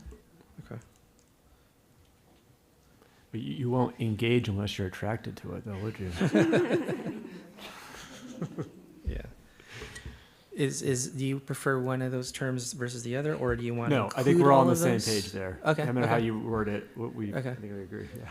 But yeah, we could, this is the Make time to people come to wordsmith it, basically, Yeah. put that down. Are we good with like maybe visitation and engagement instead of attraction and outreach? You I guys want okay people with to that? come to the building and use it. You spent $36,000 on it, let's use the thing. 36,000's a bargain. Okay. Or, I mean, million, sorry, yeah, I wish it was that, Jesus. Yeah. Yes. There's a lot of, Yeah, I meant engagement and outreach, I think. Engagement and outreach. Because outreach is like Mhm. external kind of, right? Oh, sorry. Oh. Yeah, that was it basically. Uh-huh. Okay, engagement and outreach, so you like the word outreach. but I think that it also is broader than that, right? When we talk about engagement and outreach, there's also needs to be a diversity of the people that have interests, and I know it comes up next, but that's where the goals overlap, right? We want to Right. attract multiple different. I'm big on the collections. I've heard it from a couple other people. I'm big on those collections, not just being artifacts. I swear I'm not just going to agree with everything Dr. Castro says all the time, but using the artifacts to tell stories and show pictures and develop people, like developing stories, not just what artifact can we get our hand on? Oh, it's in a case. That's a very different engagement than bringing people through the door for story time. Equally important, but I guess it comes up. It doesn't exactly. A diversity of different target markets, if you went into the business world, and making sure that we measure ourselves per target market. Are we doing great with children, but terribly with the job seekers? Are we doing wonderful with collections? The Reagan Library is mad because their attendance is down because the Moorpark Library is so great. Wonderful. But if we drove all the kids out, I think we've defeated our purpose. So I think we need to have categories and measure ourselves by category. Okay. And I'm going to reference a word that we've used at city council goals: strategic, outreach and strategic engagement, just to kind of use a term that could potentially capture what you've described. Councilmember Means. Okay. All right. So what I have so far is strategic visitation, engagement, and outreach. I mean, I think that whoever we get as the operator, they should, with all of the many, many years of experience and working with many different cities and states and that they should have a metric of what works for what demographic, Sure. So they should be able to tell us, you want to attract, we need more seniors. Okay, this is what we've done in X, Y, and Z cities, and this Right. is what's attracted more seniors. If we want to attract more job seekers, more high school people, they should have the metrics for that, and they should be able to tell us, point us in the right direction of where we need to go. So Absolutely. I would love to see that in the RFP, what they're going to recommend and provide as well. Yeah, no, it definitely overlaps, I know, with the next category in terms of access and outreach to the specific age groups or backgrounds. So this would be sort of, again, a goal that overlaps with that other goal, kind of kind of works together in a sense. But yeah, if you guys are okay with strategic visitation, engagement, and outreach, we can go with that. Can I just add the word Sure. expansion? Just because we're very heavily focused on the children's area, but there is something to be said about teens or young adults or seniors or whomever. But I do think that one word just lends itself a little bit more by way of it being a broader audience that we are trying to attract. I think it's really just diversifying the audience, really, right? Is that what you're kind of getting at? So you just want to name it number 2? What do you see Diverse services. there? There you go. We're all saying the same thing. We're trying to find Yeah. Strategic. complicated words to make it Sure, sound better, sure. but Kind of dumb it down. Okay. Yeah. Let's- So, but do we want the term expansion or some other iteration of that in this, If we're going to expand, we're one going to diversify. That's Okay. what you'd have to do to expand, right? okay. So you can kind of combine them all together. Make one goal, make the new library awesome. Just put that down and have them, That's the vision, that's the Yeah, vision, just- okay. just get that done. Right. That's What we need to about see. just simply Yeah. increase library visitation and outreach? But amongst kids only, or amongst adults? No. Or I think we're trying to get at is, Yeah. is how do you bring people in that don't typically use it? Is there a hole missing? We have kids, we have teens and students, but are there entrepreneurs coming in to learn how to open a business in town? Are they coming in to hear about businesses, how they started, and how they're doing their expertise? That's something that I think is a category that we don't have in our current library at all. So I would say that I would want to add these things in to bring in the different groups that aren't really using that.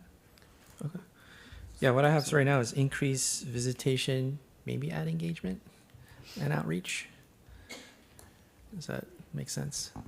PJ, Yeah. if I may, I think we're kind of getting into, like right now, we're talking about like these broad terms that would cover everything, right?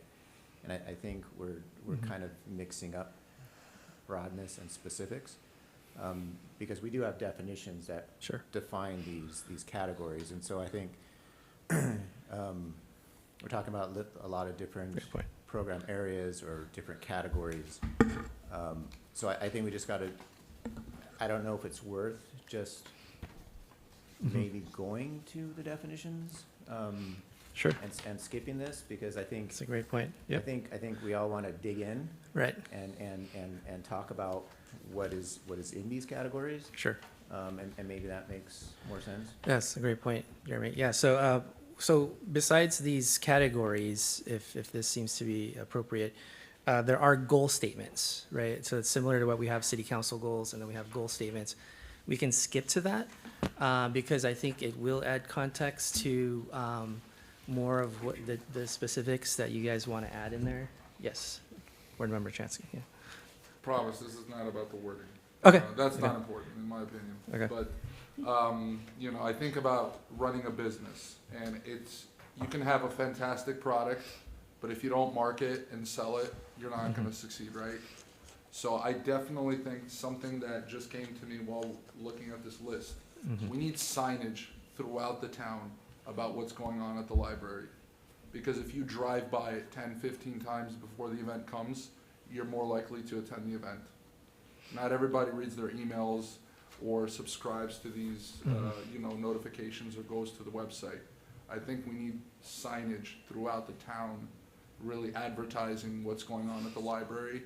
And I do believe that's gonna increase everything that everybody here wants.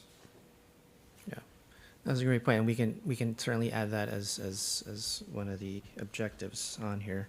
But let me skip through the goal statements, and maybe that will help this a little bit more. So this was sort of a draft of what a statement could be, just as a starting point for a discussion. But this is a little bit more detailed in terms of what's trying to describe the category, right? Because we're trying to keep the category high level. The statement kind of gives us more context here. So right now, what it states here is activate the library as a welcoming and vibrant community destination and gathering place by expanding outreach, there you go, attracting new patrons and visitors, offering engaging spaces, programs, exhibits, and educational opportunities. And those words just sort of directly came from the goal statements that you all provided. So I tried my best to kind of integrate and reflect the statements you've made. But yeah, perhaps that can help provide you any reassurance, or also provide you some opportunities here to also wordsmith the statement, so that I want to make sure you're comfortable with whatever we named a category, that the statement supports what you're sort of looking for. Yeah, so any comments on the statement? I think it's good. We should move on. Yeah, Yeah, okay, Wait, I just have one word. Can I just add one word? okay. We don't say anything in here about diversity, and I would just like to say, attracting diverse new patrons and visitors. I just want to put the diversity in there. Okay. I Attracting, think it covers everything. Make a U-turn. oop, are we headed the right direction? Okay, no, sorry. Yeah, just edit, go ahead and edit right now. So attracting diverse and new patrons and visitors. So let's go ahead and update that right now. Okay. You mean like diverse interests? I think that the diversity of the patrons and the visitors is broad enough to talk about a variety of different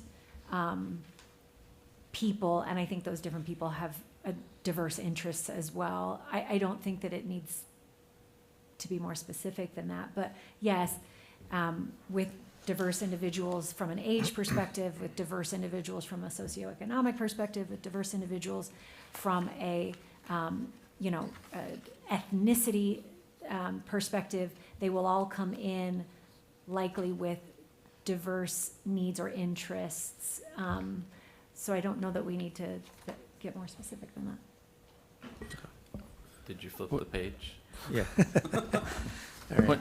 And what we'll do then with the category, we can just, to reflect some of the changes you all want to make, I think we could change the category title to visitation, engagement, and outreach. A point of clarification Yeah. for me. Mhm. There's a title and there's a goal statement. Yeah. As politely as possible. If you go to the next lines, it writes itself, right? Increased Yeah. community engagement with space and environmental design, outreach to community members, including special exhibits and a fantastic children's library. Like it writes itself with actual benchmark data points. When it all gets wrapped up into all these words, if the underlying data points get dropped, that goal statement doesn't mean anything. We Sure. get here 2 years later and we go, oh, look, we activated the library. Right. Did we hit any of those sub data points? They disappear. Yeah. And I don't want to see that. Look, Yeah, and it- instead of looking at, so these goals categories, instead of trying to wordsmith some, paragraph that has everything put into it, can we just agree to disagree or agree or disagree on the things that are on here if we want to add more to them? Because this right here just says the paragraph in a much better way. It's just line items broken down. Sure, yep. Instead of having all the fluff. I don't want to read through that. I want to read through Yeah. just what do you mean by these points? Say equitable access and diverse services. Right. If we can add or subtract to this, I think we're done with that one. Okay. Move on to the next one. Yeah, no, absolutely. No. And what you guys are seeing, like just right on this page right now, it's almost going to be what that work plan is going to look like, right? So if we just referred back to the city council goals, we have like economic development.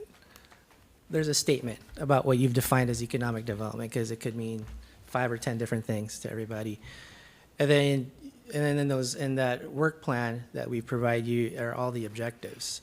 So literally, the items that you've all specified under there, again, to the point about not getting lost, the contractor and whoever's selected, we would work with that contractor to make sure that the statements that you've all made are somehow translated into an objective that kind of looks similar to this page right here.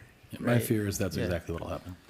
It will not happen? No, that is what's Okay. going to happen with our council goals. Yeah. And with these broad statements, and we spend all this time in this room wordsmithing, and then things get attributed to these goals. That, oh, look, Yeah. we're 32% complete because something happened that wasn't any part of the underlying discussion. I'm very, like, you're perhaps we're on different sides of the value proposition here, but I think at least that's what I'm trying to avoid. And I echo what Mayor Enegren's saying, that if we have bullet points, it's easy to follow. If we have beautiful words that are beyond me, it starts to have be all encompassing, and we end up patting ourselves on the back without actually reaching the types of goals that I was looking for. And I'm only one voice, but that's. I agree with you. Yeah, I think we spent way too much time making these paragraphs that are just a lot of words that kind of make no sense. I think we're just trying to we're just trying to convey what we want to see in this new library. Right. And with that is, you know, these, like the equitable access and diverse services, that's right there. That's the point there. And this is what we mean by them. Mhm. You know, we want more STEM focused events. We don't have a lot of that right now. Digital literacy. So I don't see where else we need to go with that, because we can turn that into a big giant paragraph, but then it leaves room for interpretation. Sure. We don't want interpretation. We want these things being done.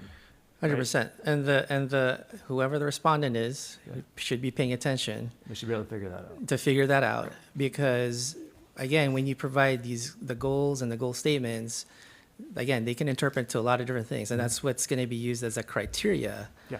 right, to actually rate the RFP, whether or not it hits these things that you guys have identified, rather than a whole separate number of objectives that has no relation to what you guys are looking for, right? It sounds like we should go through these, Right, so- identify bullet points and set it off and see what a vendor's gonna interpret as. Like, I mean, as far as I'm concerned, finding those data points, it sounds like this meeting is gonna be most useful to that vendor by watching it and then taking and developing a work plan that we're all expecting to see later. Well, yeah, I mean, that's really, part of the process, right? And I know when you guys wanted to identify goals to include in the RFP, I mean, we're going through the process, and the only way to get the details, and it is going to be the pathway in which a respondent is going to use to see if they can actually complete and achieve these things. Right. Yeah. So with this right here, for instance, Yeah. goal statement. The goal statement is attraction and outreach. If we want to reword that one line bullet point there, that's the goal statement. And then get rid of all the names on the side and put dash marks. Those are the Objectives. objectives. Sure. Yep. And you can read that into that any way you want. And that way it takes away from the whole confusing part of the first thing. So I think, yeah, I'd rather just write everything in bullet points. It's a lot easier that way anyways. Okay. I get that. Okay. So I think with Yeah. that, I think we should right now agree that with if we want to keep attraction and outreach as the point there, we can do that. We can change that to make it something different if we want to. But then I think we go down that line and we say, what do we mean by attraction and outreach? Do we mean by bringing in different people? Do we bring in different types of exhibits that we don't already have? I think we have that in there. And also, I think we leave some extra points there for what do you think about things that we didn't mention on here to Sure. get some other ideas in there. Yeah, we could absolutely include that in the RFP and Yeah. bullet point it. Obviously, many of you, like, let's say, have addressed exhibits. We can have a bullet point about exhibits, so that it provides even further guidance to the applicant about exactly what you guys are looking for and how are they actually going to specifically address those things. Yeah, and these categories here, these are nice. They're broken down well enough. Customer service, access, technology. I think those are nice to stay in those little areas. So Okay. I think we just need to go through and make sure that all these things are on the same part and going in the right direction or the same direction. We want- Right, same category, Yeah. if it's all thematic. Otherwise, we can spend the rest of the night Sure. figuring out which way to, Yep, 100%. add words that mean nothing into things that, Yep. You I get- actually personally like the goal statements, that the way they're written, I think it helps sum up the things. I still agree having the bullet points is great, but I think if we go off of these pages instead of the one where it didn't have the goal statement, I think it adds a little bit of clarification. I think because you have the supported bullet points, we don't necessarily have to wordsmith quite as heavily Good point. and provide this packet. I mean, I hope the RFP is going to also say, please watch this meeting. Right. Because we're not trying to hide it. We want the best thing, right? We want the operator to want to be here and to want to exceed our expectations. So, hopefully we are guiding them to do that. So are you saying you want to write goal statements for each one? I like the want to red? go off of what's already there. I think they're great. So I think if we read The them. red part or not? I think the red part is great. I think it adds to it. I think don't the- think it takes away. Okay, I think the red part just sums up the whole thing. Correct. And takes time for us to do that. And I think just attraction, outreach, and all that stuff down there is the exact same thing as the red thing. Yeah. We're just gonna waste our time doing that tonight. I think what Councilmember Barrett is saying is that just leave them as they are. We don't need to wordsmith anymore. Can I offer something that might be helpful from a staff perspective? Oftentimes, in addition to giving more detail to what you're looking for, can also make it clear to what you're trying to get to. So that when if they have a question, it's answered by that. Like, what are they trying to get to with all of these different things? So I think from putting it out there as an RFP, I think they're helpful to the responders. Does the council vote on what the RFP looks like? Can we see it and approve it so that it makes sure Yeah. that we don't, to support staff? Right. If staff, good luck putting all this together based on the input, and an RFP goes out and we have respondents come back, and then we as a council go, no, that's not what we meant. Like, that's a horrible waste of time and resources. So maybe we take a look at it and give some Absolutely. input, or there's an ad hoc or whatever works best for the city team. That's exactly, our staff had just been talking about that. So yeah, we do plan to share it with the board and the council. So you have an opportunity to review that RFP, and whether or not we appoint an ad hoc, that's something we could discuss, so that we have maybe a representative of each body, review and make the recommendation of maybe, the top three or whoever to move forward with for consideration. So yeah, we can definitely. I want to make sure that I'm clear on it. I think we absolutely should have a review of the respondents, but I'm saying for the RFP before it goes out. Absolutely. Taking a look at that, having the library board, perhaps because we don't get to have these meetings together, have them take a look at it, have us take a look at it. Absolutely. Our meetings are a week apart. And Yeah, that way so- we don't spin anybody's wheels. Like, Right. we got to give clear direction in order to get back what we're interested in acting on. Yes, and sorry if I misspoke there, but yeah, we do plan to have you review the draft RFP before it's issued, so that you can make changes and adjustments and edits as needed, so that it's definitely what you're looking for to seek from an applicant, so they have a proper proposal submission. Thank you for So- the clarity. Yeah, absolutely.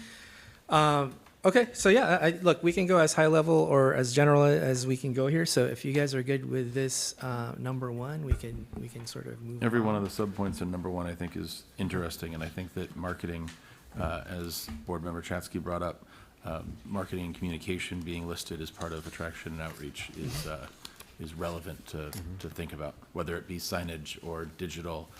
Let me take it back, signage and digital and word of mouth or whatnot. Other than that, I think you guys all do a great job building a list. Okay. Great. We'll move on to number two. So this one is the equitable access and diverse services. And the statement that reads here is provide accessible, inclusive, and innovative library programs and services that foster literacy, STEM education, digital skills, workforce development, and lifelong learning for people of all ages, abilities, languages, and backgrounds. So, any changes to that? Are you guys good with that, or any other items to be added under sort of the objectives below? No? No, it's pretty good. Oh, Board Member Barrett.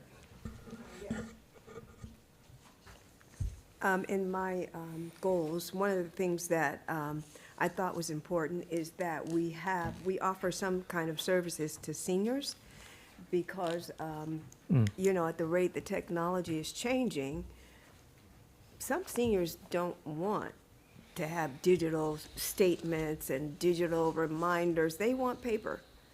And we need to have some kind of assistance for them to help them navigate the changing technology. It's changing day to day, and I really feel for some people who are alone, even seniors, and they don't know what to do.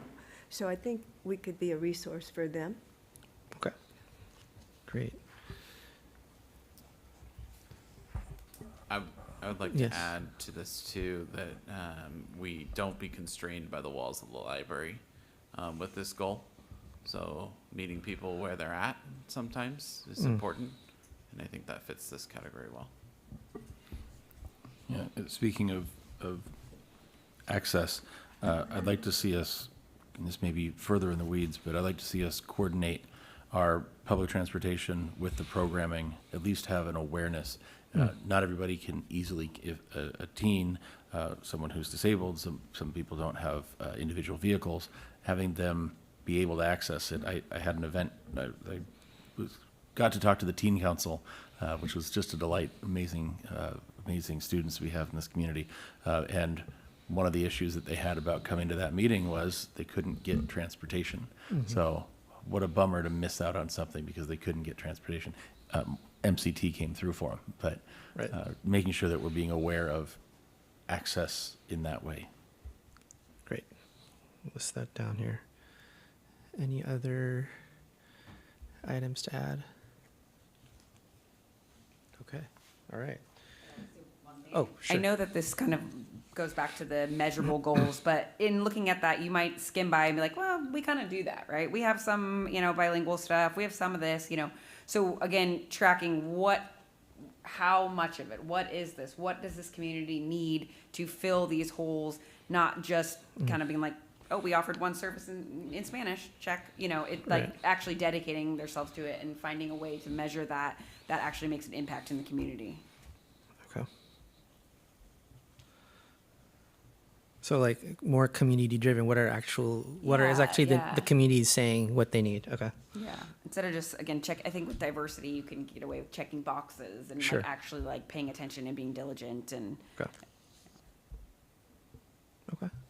Great. All right. Anything else? No? All right. We'll move on to third item, which is customer service. And the statement reads, deliver exceptional library services through responsive and knowledgeable staff, welcoming facilities, and fiscally responsible operations that meet the evolving needs of the community. Yeah, Councilmember Means. Barrett, excuse me. Yeah. I think that Board Member Barrett brought this up, but you mentioned here welcoming facilities, but welcoming people, welcoming staff, right? Really, really having the focus on that personal connection is missing from this school for me. Okay. So are you good with responsive, knowledgeable, and welcoming staff?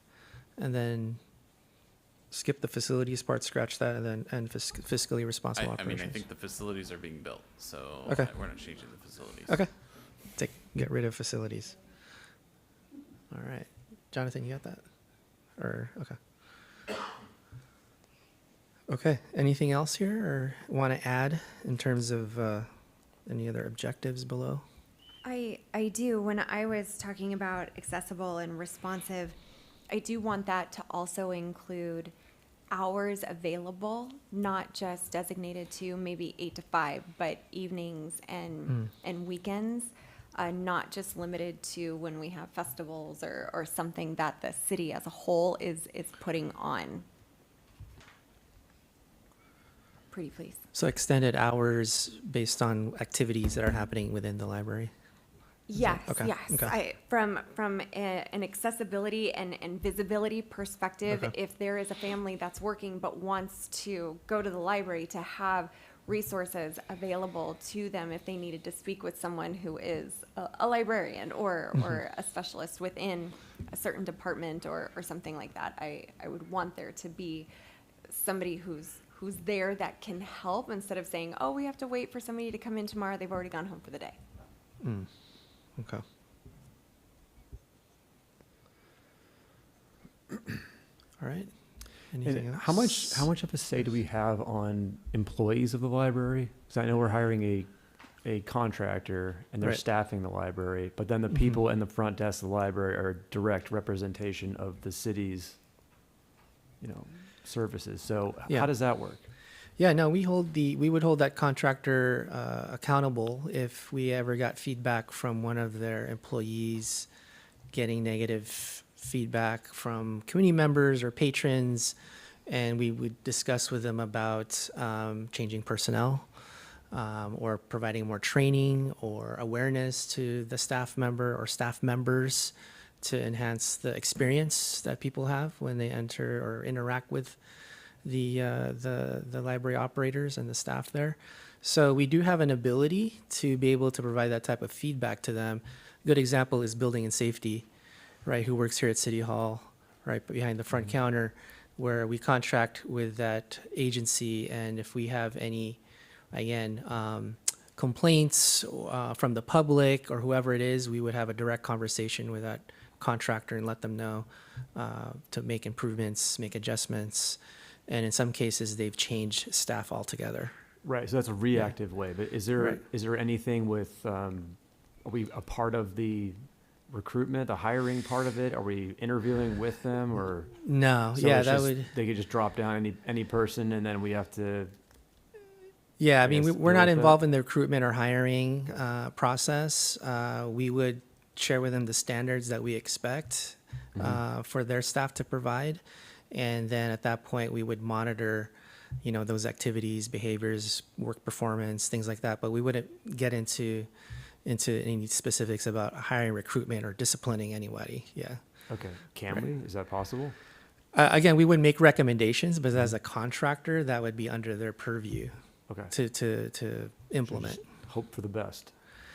Well, we Literally, would expect, again, the highest level of service, and that they would handle those aspects of it. Otherwise, it would almost be as if we're hiring our own internal staff, right? And so it kind of offsets the savings or the time, energy that we would use to hire a contractor versus hiring in-house staff person.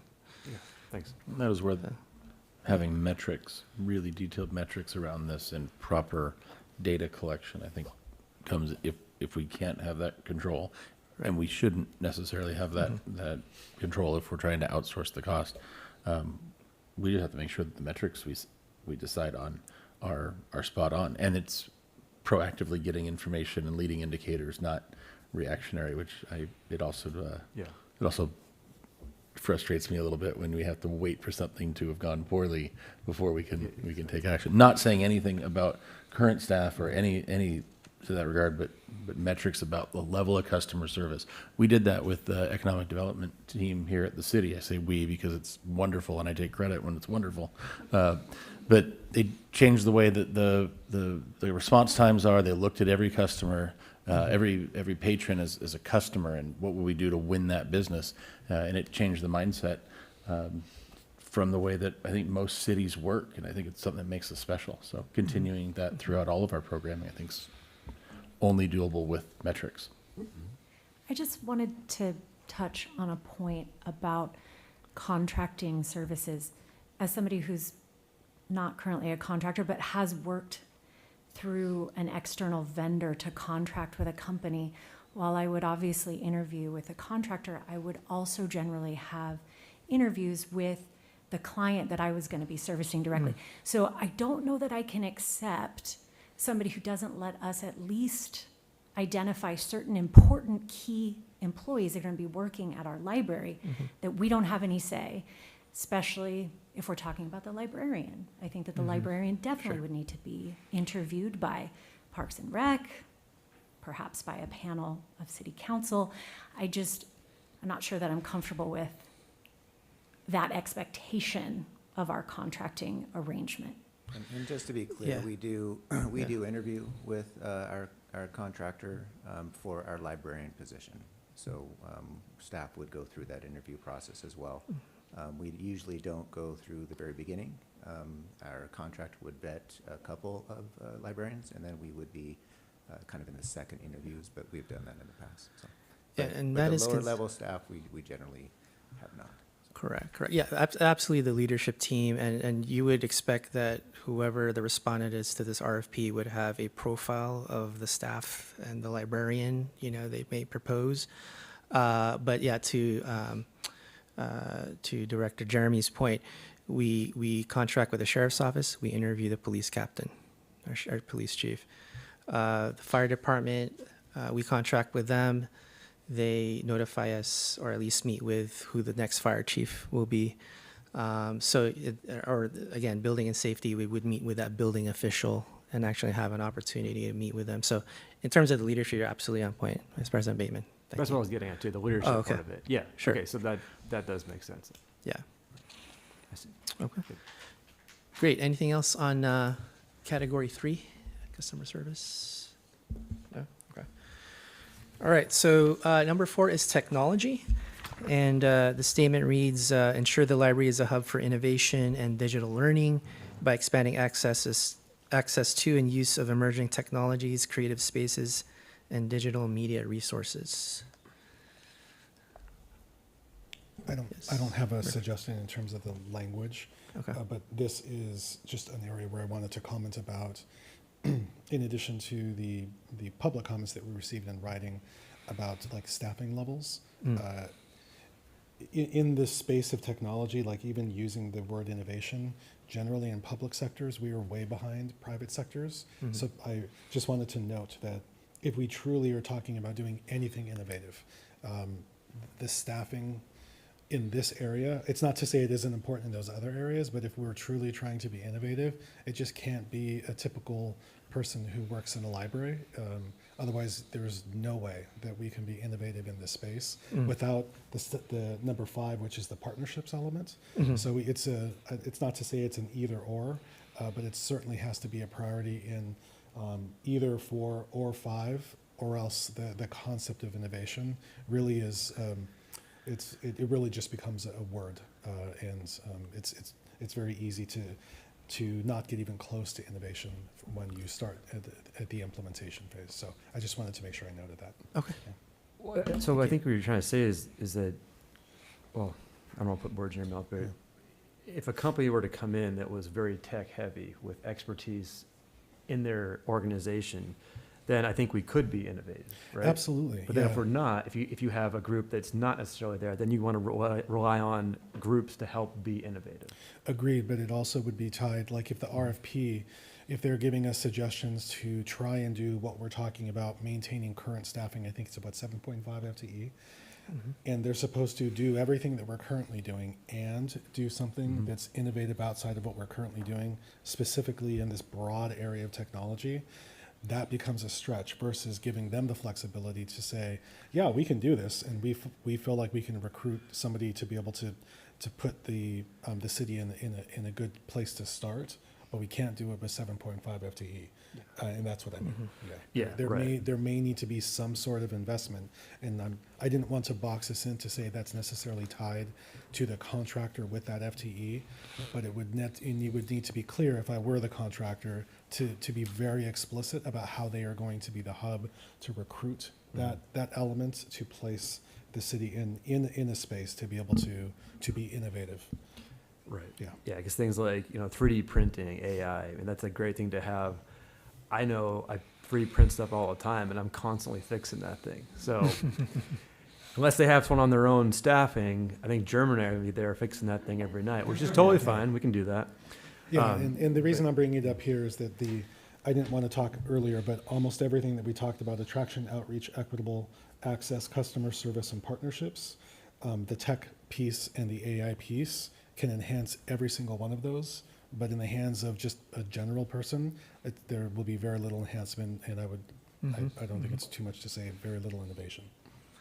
Yeah, and we would hope they would have someone who specialized already within that 7.5 FTE, but if not, to your point, Mayor Pro Tem Castro, they could justify an additional staff person who has of those qualities and skills and abilities to be able to execute this, so, okay. Yeah. And also with this technology part of it, if it's not something that they're going to be able to provide to make us really innovative, then I want to know how we can get there. And what are those things? If it costs a lot more money, then maybe we won't do it, but if it's a different solution, then we can see what that is. But I think being technologically advanced is a good thing, especially for a library.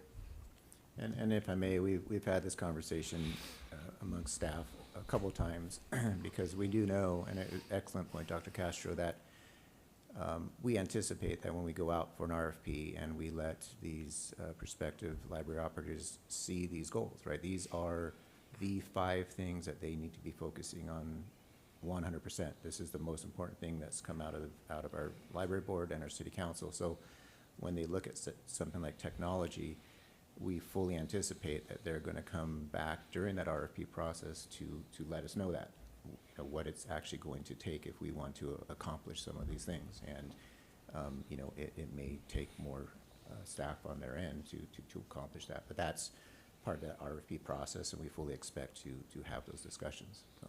Yeah, I think another thing with the technology is being able to embrace technology. I've seen it in a lot with the whole year of library discussions and arguments, there seems to be I guess like a dispute between technology and books. Like they can't both be in the same room together amongst some people. Some of the older, library enthusiasts will say it's like, we don't need computers. It's all about having the pages. And I look at that, I'm like, I don't care what it is. Knowledge should be there. It was scrolls in the old days. Now it's books, it's computers. So I think making sure that whatever operator we get, they're not going to be totally against digital things because it should be paper books only. Sure, 100%. And they used to be scrolls, now we're scrolling, right? Exactly, yeah. Okay.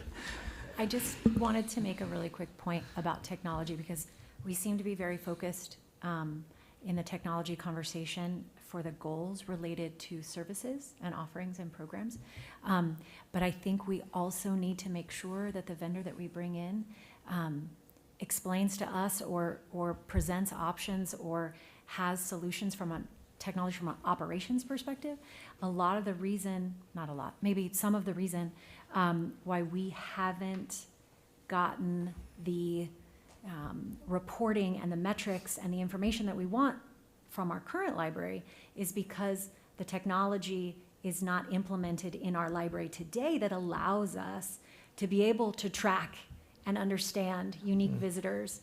And I want to make sure that the vendor that comes in is not only providing technology services, but has a very highly sophisticated technology operations side.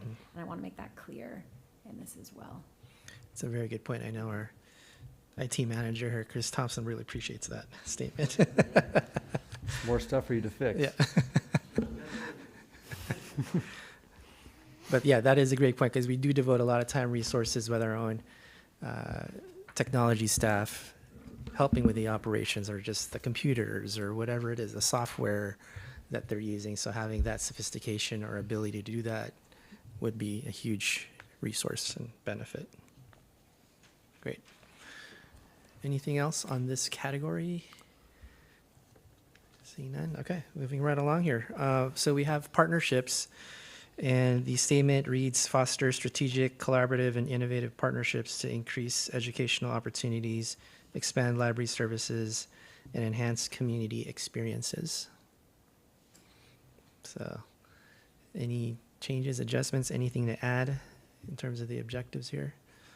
I just want to point out with this one, I think this in particular is always like a great idea, right? We want to connect things, but it actually takes work to Absolutely. make things happen, right? You ask the chamber to do something, but you have to follow through. You got to follow, it takes staff to make partnerships. Even though partnerships help staffing, it takes effort to build those. So I think in thinking about partnerships, prioritizing what are ones that the library could actually execute with the staff they have, or could we have more staff? I know we're kind of talking about that, but or someone that focuses on those things, because it really does take that to like execute it to the end. Once a program is started and have that partnership going, as we all know, it's a little bit easier, but it takes work to build it. So focusing those partnerships on what are the ones that they could, what could the organization that comes in help us find the priorities within our community. Okay, we need this. All right, what makes the most sense to partner with?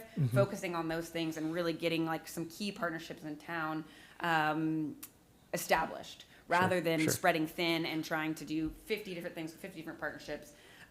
Building some ones with core things like Moorpark School District and ones that we've already kind of started building those and getting those more substantial and more helpful to both parties involved, rather than a new event here, a new event here, a new event here, trying to meet new partnerships all the time.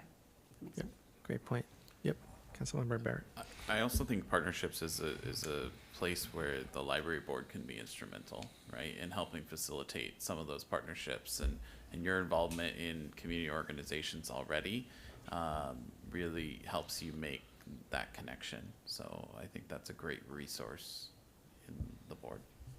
And this may not be part of this conversation, but as we're thinking about what does the library board do going forward, thinking about that, and also thinking about what are we allowed to do? I think that's a big thing that we keep running into, is a lot of well, you guys do this exactly, which I know we're trying to have a conversation about it, but like, what are we allowed to do? I would love to do more partnership. I'm not sure exactly still what I'm allowed to do without getting in trouble by, Brown Act or whatever.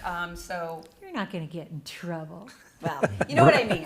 Like, I want to We're do it not right. looking, I it's want to okay. follow the rules. We don't have our and, city attorney here. And two, because we're different entities, it's like, us coming in, kind of what you were saying earlier about the library and the Friends of the Library and all of us having a collaborative relationship, then you feel more willing from both sides Sure. to be like, hey, come on in. I'd love for you to come do this.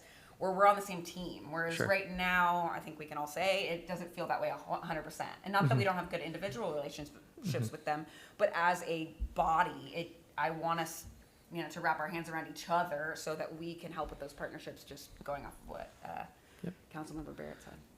Yeah, no, it's a very good Chris. point because, I mean, you're all well-known community members, and making that link between the library and other community organizations, that's exactly, I think, where we should be heading, but Right. without getting too much into that, I suppose. That's right.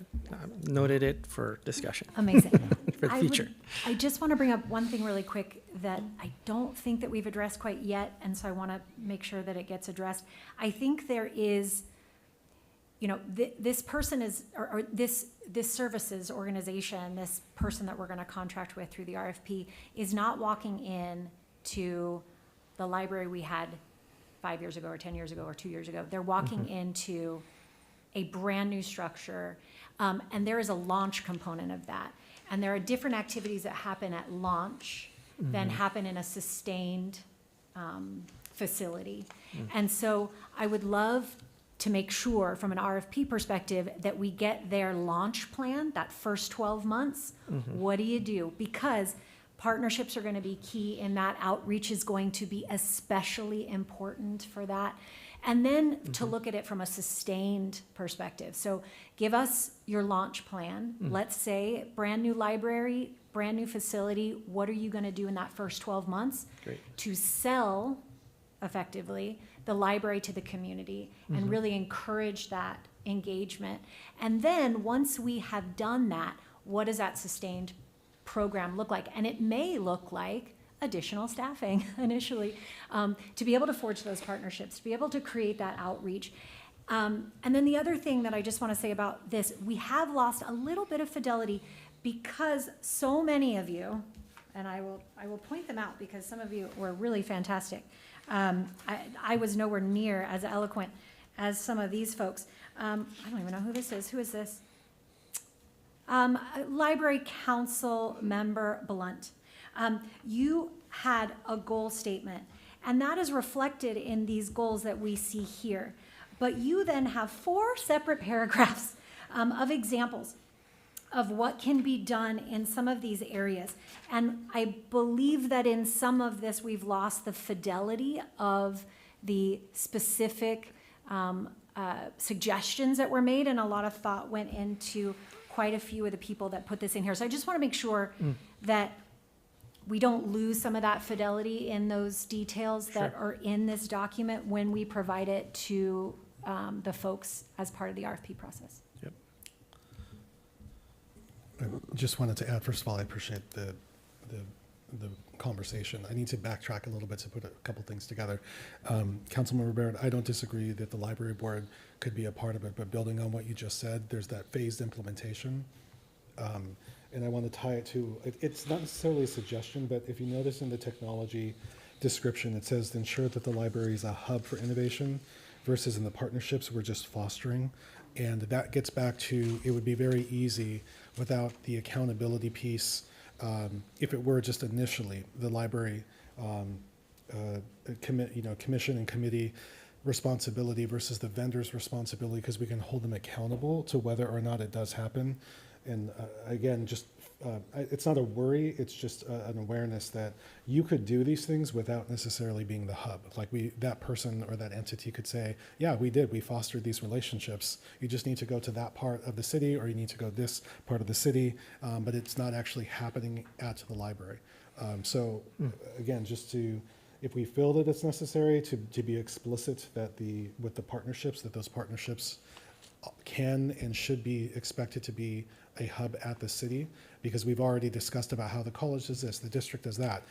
But that doesn't serve all elements of our community, and it also doesn't reinforce some of our broader policy perspectives about creating walking communities. And that's the other part about tying it to our broader city objectives, that we could do these things and also be still siloed in our approach, where there isn't that mutual reinforcements of what we're also trying to accomplish more broadly with our city policies. No, great point, Mayor Pro Tem Castro. Yeah, it needs to tie into sort of the larger council goals that we have and kind of expectations, so. To follow Yeah. up on Yeah.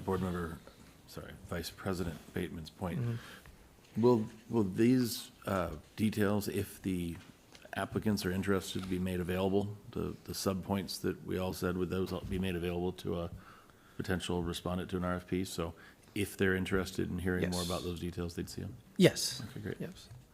And again, as much as I can, we're going to bullet point those goal statements or objectives you've identified, and so, word them in a way that it captures, some of the common objectives so that they could see that. And then to Vice President Bateman's point about not losing the details on the information that many of you spent time providing more context on, we will review those details as well to see if there could be there's other missing elements that could be added in to those bullet points. And then again, you'll have a chance to review the RFP and make sure that we've covered kind of everything we've addressed this evening.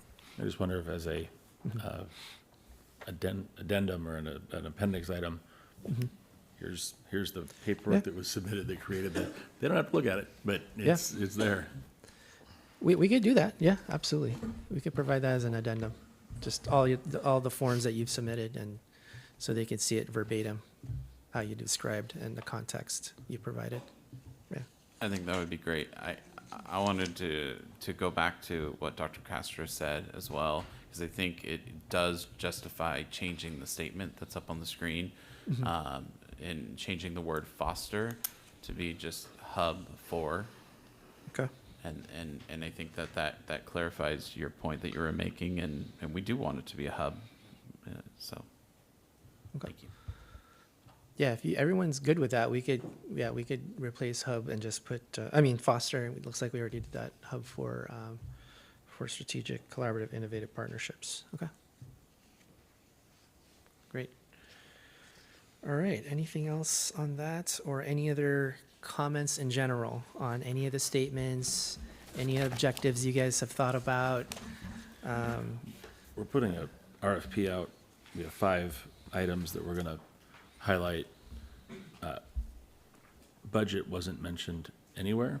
I had fiscally responsible, right? But that's different than saying, "Hey, we want all this technology and all this staffing, and the city will spend $1 billion." I'd hate to get a response that increases our budget by double. I don't think that'd be consistent with what we're looking for there. I learned tonight that we are not locked into the 22% of property tax. That's my fault for not knowing better about that.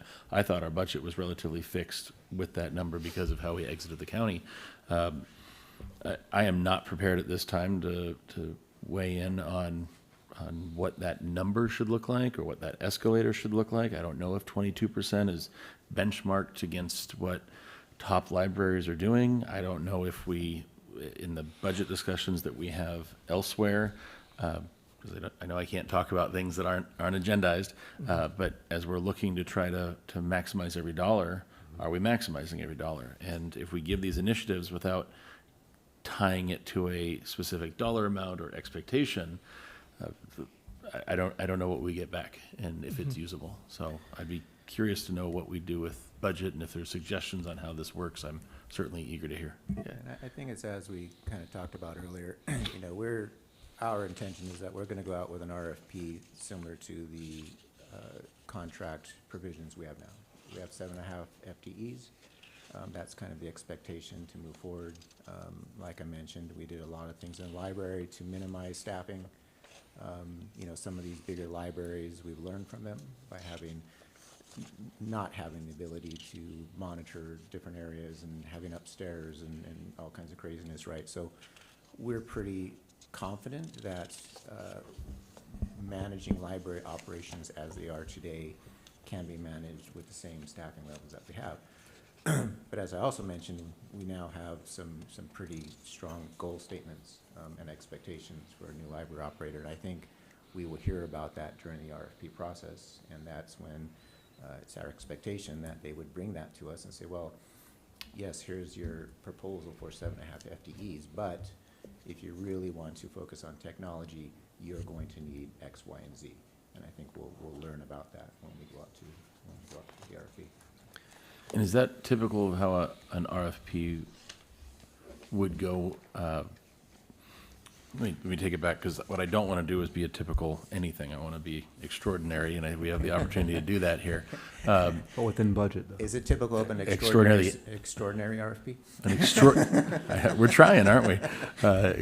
But if our goal is, and I want to compliment everybody that put work into it, the design of the library so that we maximize staffing is evident, and I think it's terrific in helping us be able to maximize those people. But I've heard of at least 2 other potential positions in addition to the standard of library service that we're providing, one in partnership, one in technology, potentially customer service. You want to increase customer service. Sometimes you have to, increase hands-on, or perhaps there's technology solutions that are going to be expensive to implement but save us money in the long run. Is it worth having a discussion on, are we maintaining 22%? Are we maintaining the current dollar amounts? I would love to hear that everything that we talked about tonight could be implemented, and all the services that we have that are great could be maintained, and we're going to save 20%. Like, cool, that's the RFP that I want to set out, but that might not be within the realm of reality. And if we could get a multiple of 10x the library service experience, and it's going to cost us 2% more, 22.2%, well, I'd be really in favor of spending those extra dollars. But I just don't have I don't fathom anything about what the budgets look like. And when in my professional life, when we respond to budgets, there's not only data points. Sometimes it's, here's everything you want to do, what's your lowest price? And sometimes it's, here's the dollars we're looking to deploy, maximize service. And I don't know that we have that just yet. I just wanted to kind of clarify maybe with, is Romy still here? Yeah. The budget does increase every year as property taxes increase. So the 22% is I just want to make sure, it sounds like you're thinking it's 22% of one number, but I just wanted to make sure you realize there is an increase on that, so. And as we build out the city, it will increase further because those are high-priced properties. So I'm very familiar, and it's why one of the points in there was, I don't want a metric to be that our city grew and we put more money at it and we have more population, and so therefore we have more people walking through the door. Of course. And I don't want the respondent to be measuring themselves based on analytics because of growth and inflation, whether it be dollars or population. But I still go back to, where is our priority as a council? Where is the priority of the community represented by the library board? Where is where's city staff on that? We're looking at trying to deploy dollars. I'm not opposed to saying 22%. It's been working for us. Let's see. But I don't feel real good about the way that I came to that conclusion, because that is literally what Mayor Ennergren said he didn't want to do, which is, well, we did that last year, so I guess we'll just keep doing that in the future. And I don't see it. If we look at our agenda item today, it's to discuss the goals and workshop and provide goals.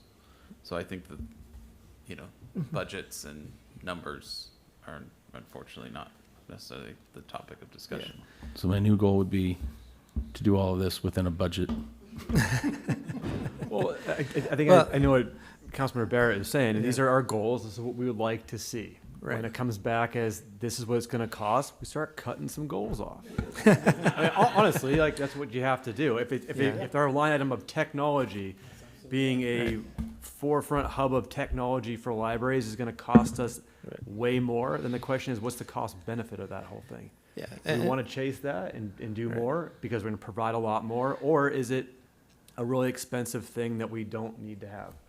That also goes into programming. If we have a really expensive thing that's going to cost a lot of money to do, but no one's using it, we thought it was going to be a good idea, well, that goes away too. So, yeah, I think really it's just getting the goals together. This is what we want to see, and then we need to see what we get back in terms of the costs and the proposals, and then we can start getting into that conversation of.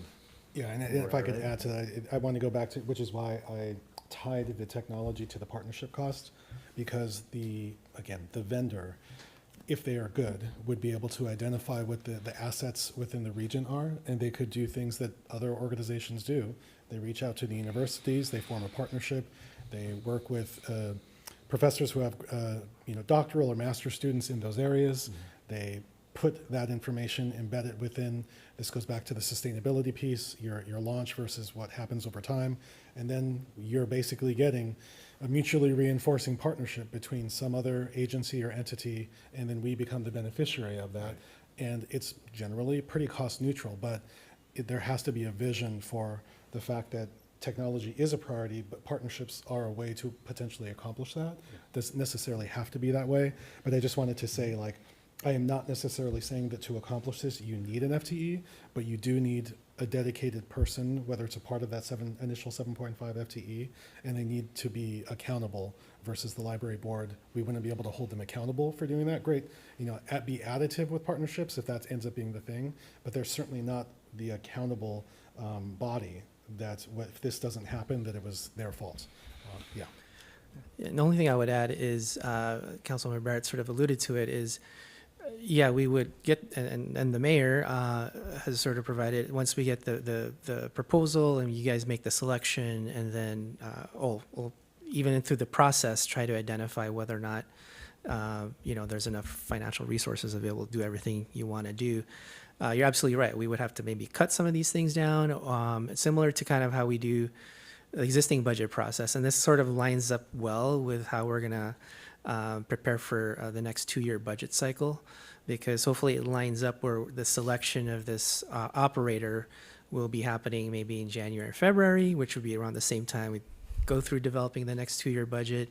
So then you could, at that point in time, be able to shift resources or identify ways to fund some of the programs or services that are proposed at that point in time, to provide feedback, and maybe wrapped up in your overall city council goals as well, when we go through that process. So I just wanted to make sure you're aware that that could line up fairly well in terms of where we're at right now. One quick question, if I can ask. The 7.5 FTE is based on existing library operations and the existing contract that we have with our vendor? Okay, great. Right. So, I mean, we're all aligned to the fact that we're more than doubling the size of the library. We are providing for additional technology, that there is an assumption that the management of the new library is going to be in excess of our existing contract from a cost perspective, right? We're expecting that? I'm not sure No. that that's accurate. No, we're not. That's exactly my point.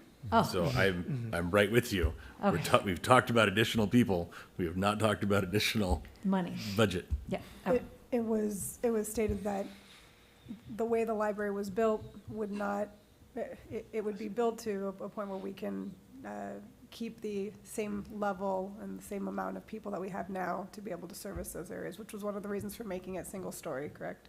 And a little bit more open so that people could see. But yes, now talking about adding extra technology, all of that, that's what we have to seek, what we come back with. Yeah, it's efficiency and it's also skill set too, because just because a building doubles does not mean we need to have double the staff. If you look at like our business, we doubled the square footage and we have the same amount of staff and we're making way more product out of it. But that's all about technology and efficiency. So if we can do that, that'd be great. And to Mayor Pro Tem Castro too, the partnerships potentially fill in some of those potential FTEs where you're having resources from another partner organization be present in that building or do other creative things perhaps, right, to offset that. Yeah, I mean, I don't want to get too much into it, Yeah. but the sophisticated agency is going to be able to do an asset map not just local but regional, and they'll be able to determine what are low-cost or next to low-cost ways to accomplish some of these goals versus which of the burdens of responsibility will fall on their existing staff. So, Right. again, yeah. Great. Any other comments or questions? Okay. Well, this has been a very productive meeting, I want to say. I think we definitely have accomplished in identifying the goals and the statements and the objectives as well that would be outlined in the RFP. And I think, you guys have done an incredible job laying it all out. And I think we'll be ready to get that RFP out and have you all review it before it's issued. So, all right, I think that is it. All right. Yes. Okay. Go to item 6, I'll make a motion to adjourn. Everyone in Second. favor? Okay. Are you in favor, Tom? Oh, you Everyone- got the second. Did you want a second for discussion? I think we should adjourn. But I'd like to do it Everyone with the just say budget. aye. I said all in favor. No one said in favor. We can be here all night if you want. Okay, so we are adjourned. Thank Thank you and good night, Moorpark. Can I have 5 minutes for a bathroom break? We're adjourned, yes, but now we're in our second meeting, which we're going to start completely over again. Do I have 5 minutes? No, we're starting right now. Yeah, go ahead. Yeah. Go ahead, the beer room. Can I, please? Yes, thank you. And I also want to just say hello quickly, since I'm assuming they won't be staying for.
Good evening. I'd like to call to order the special meeting of the Moorpark City Council for July 29, 2026.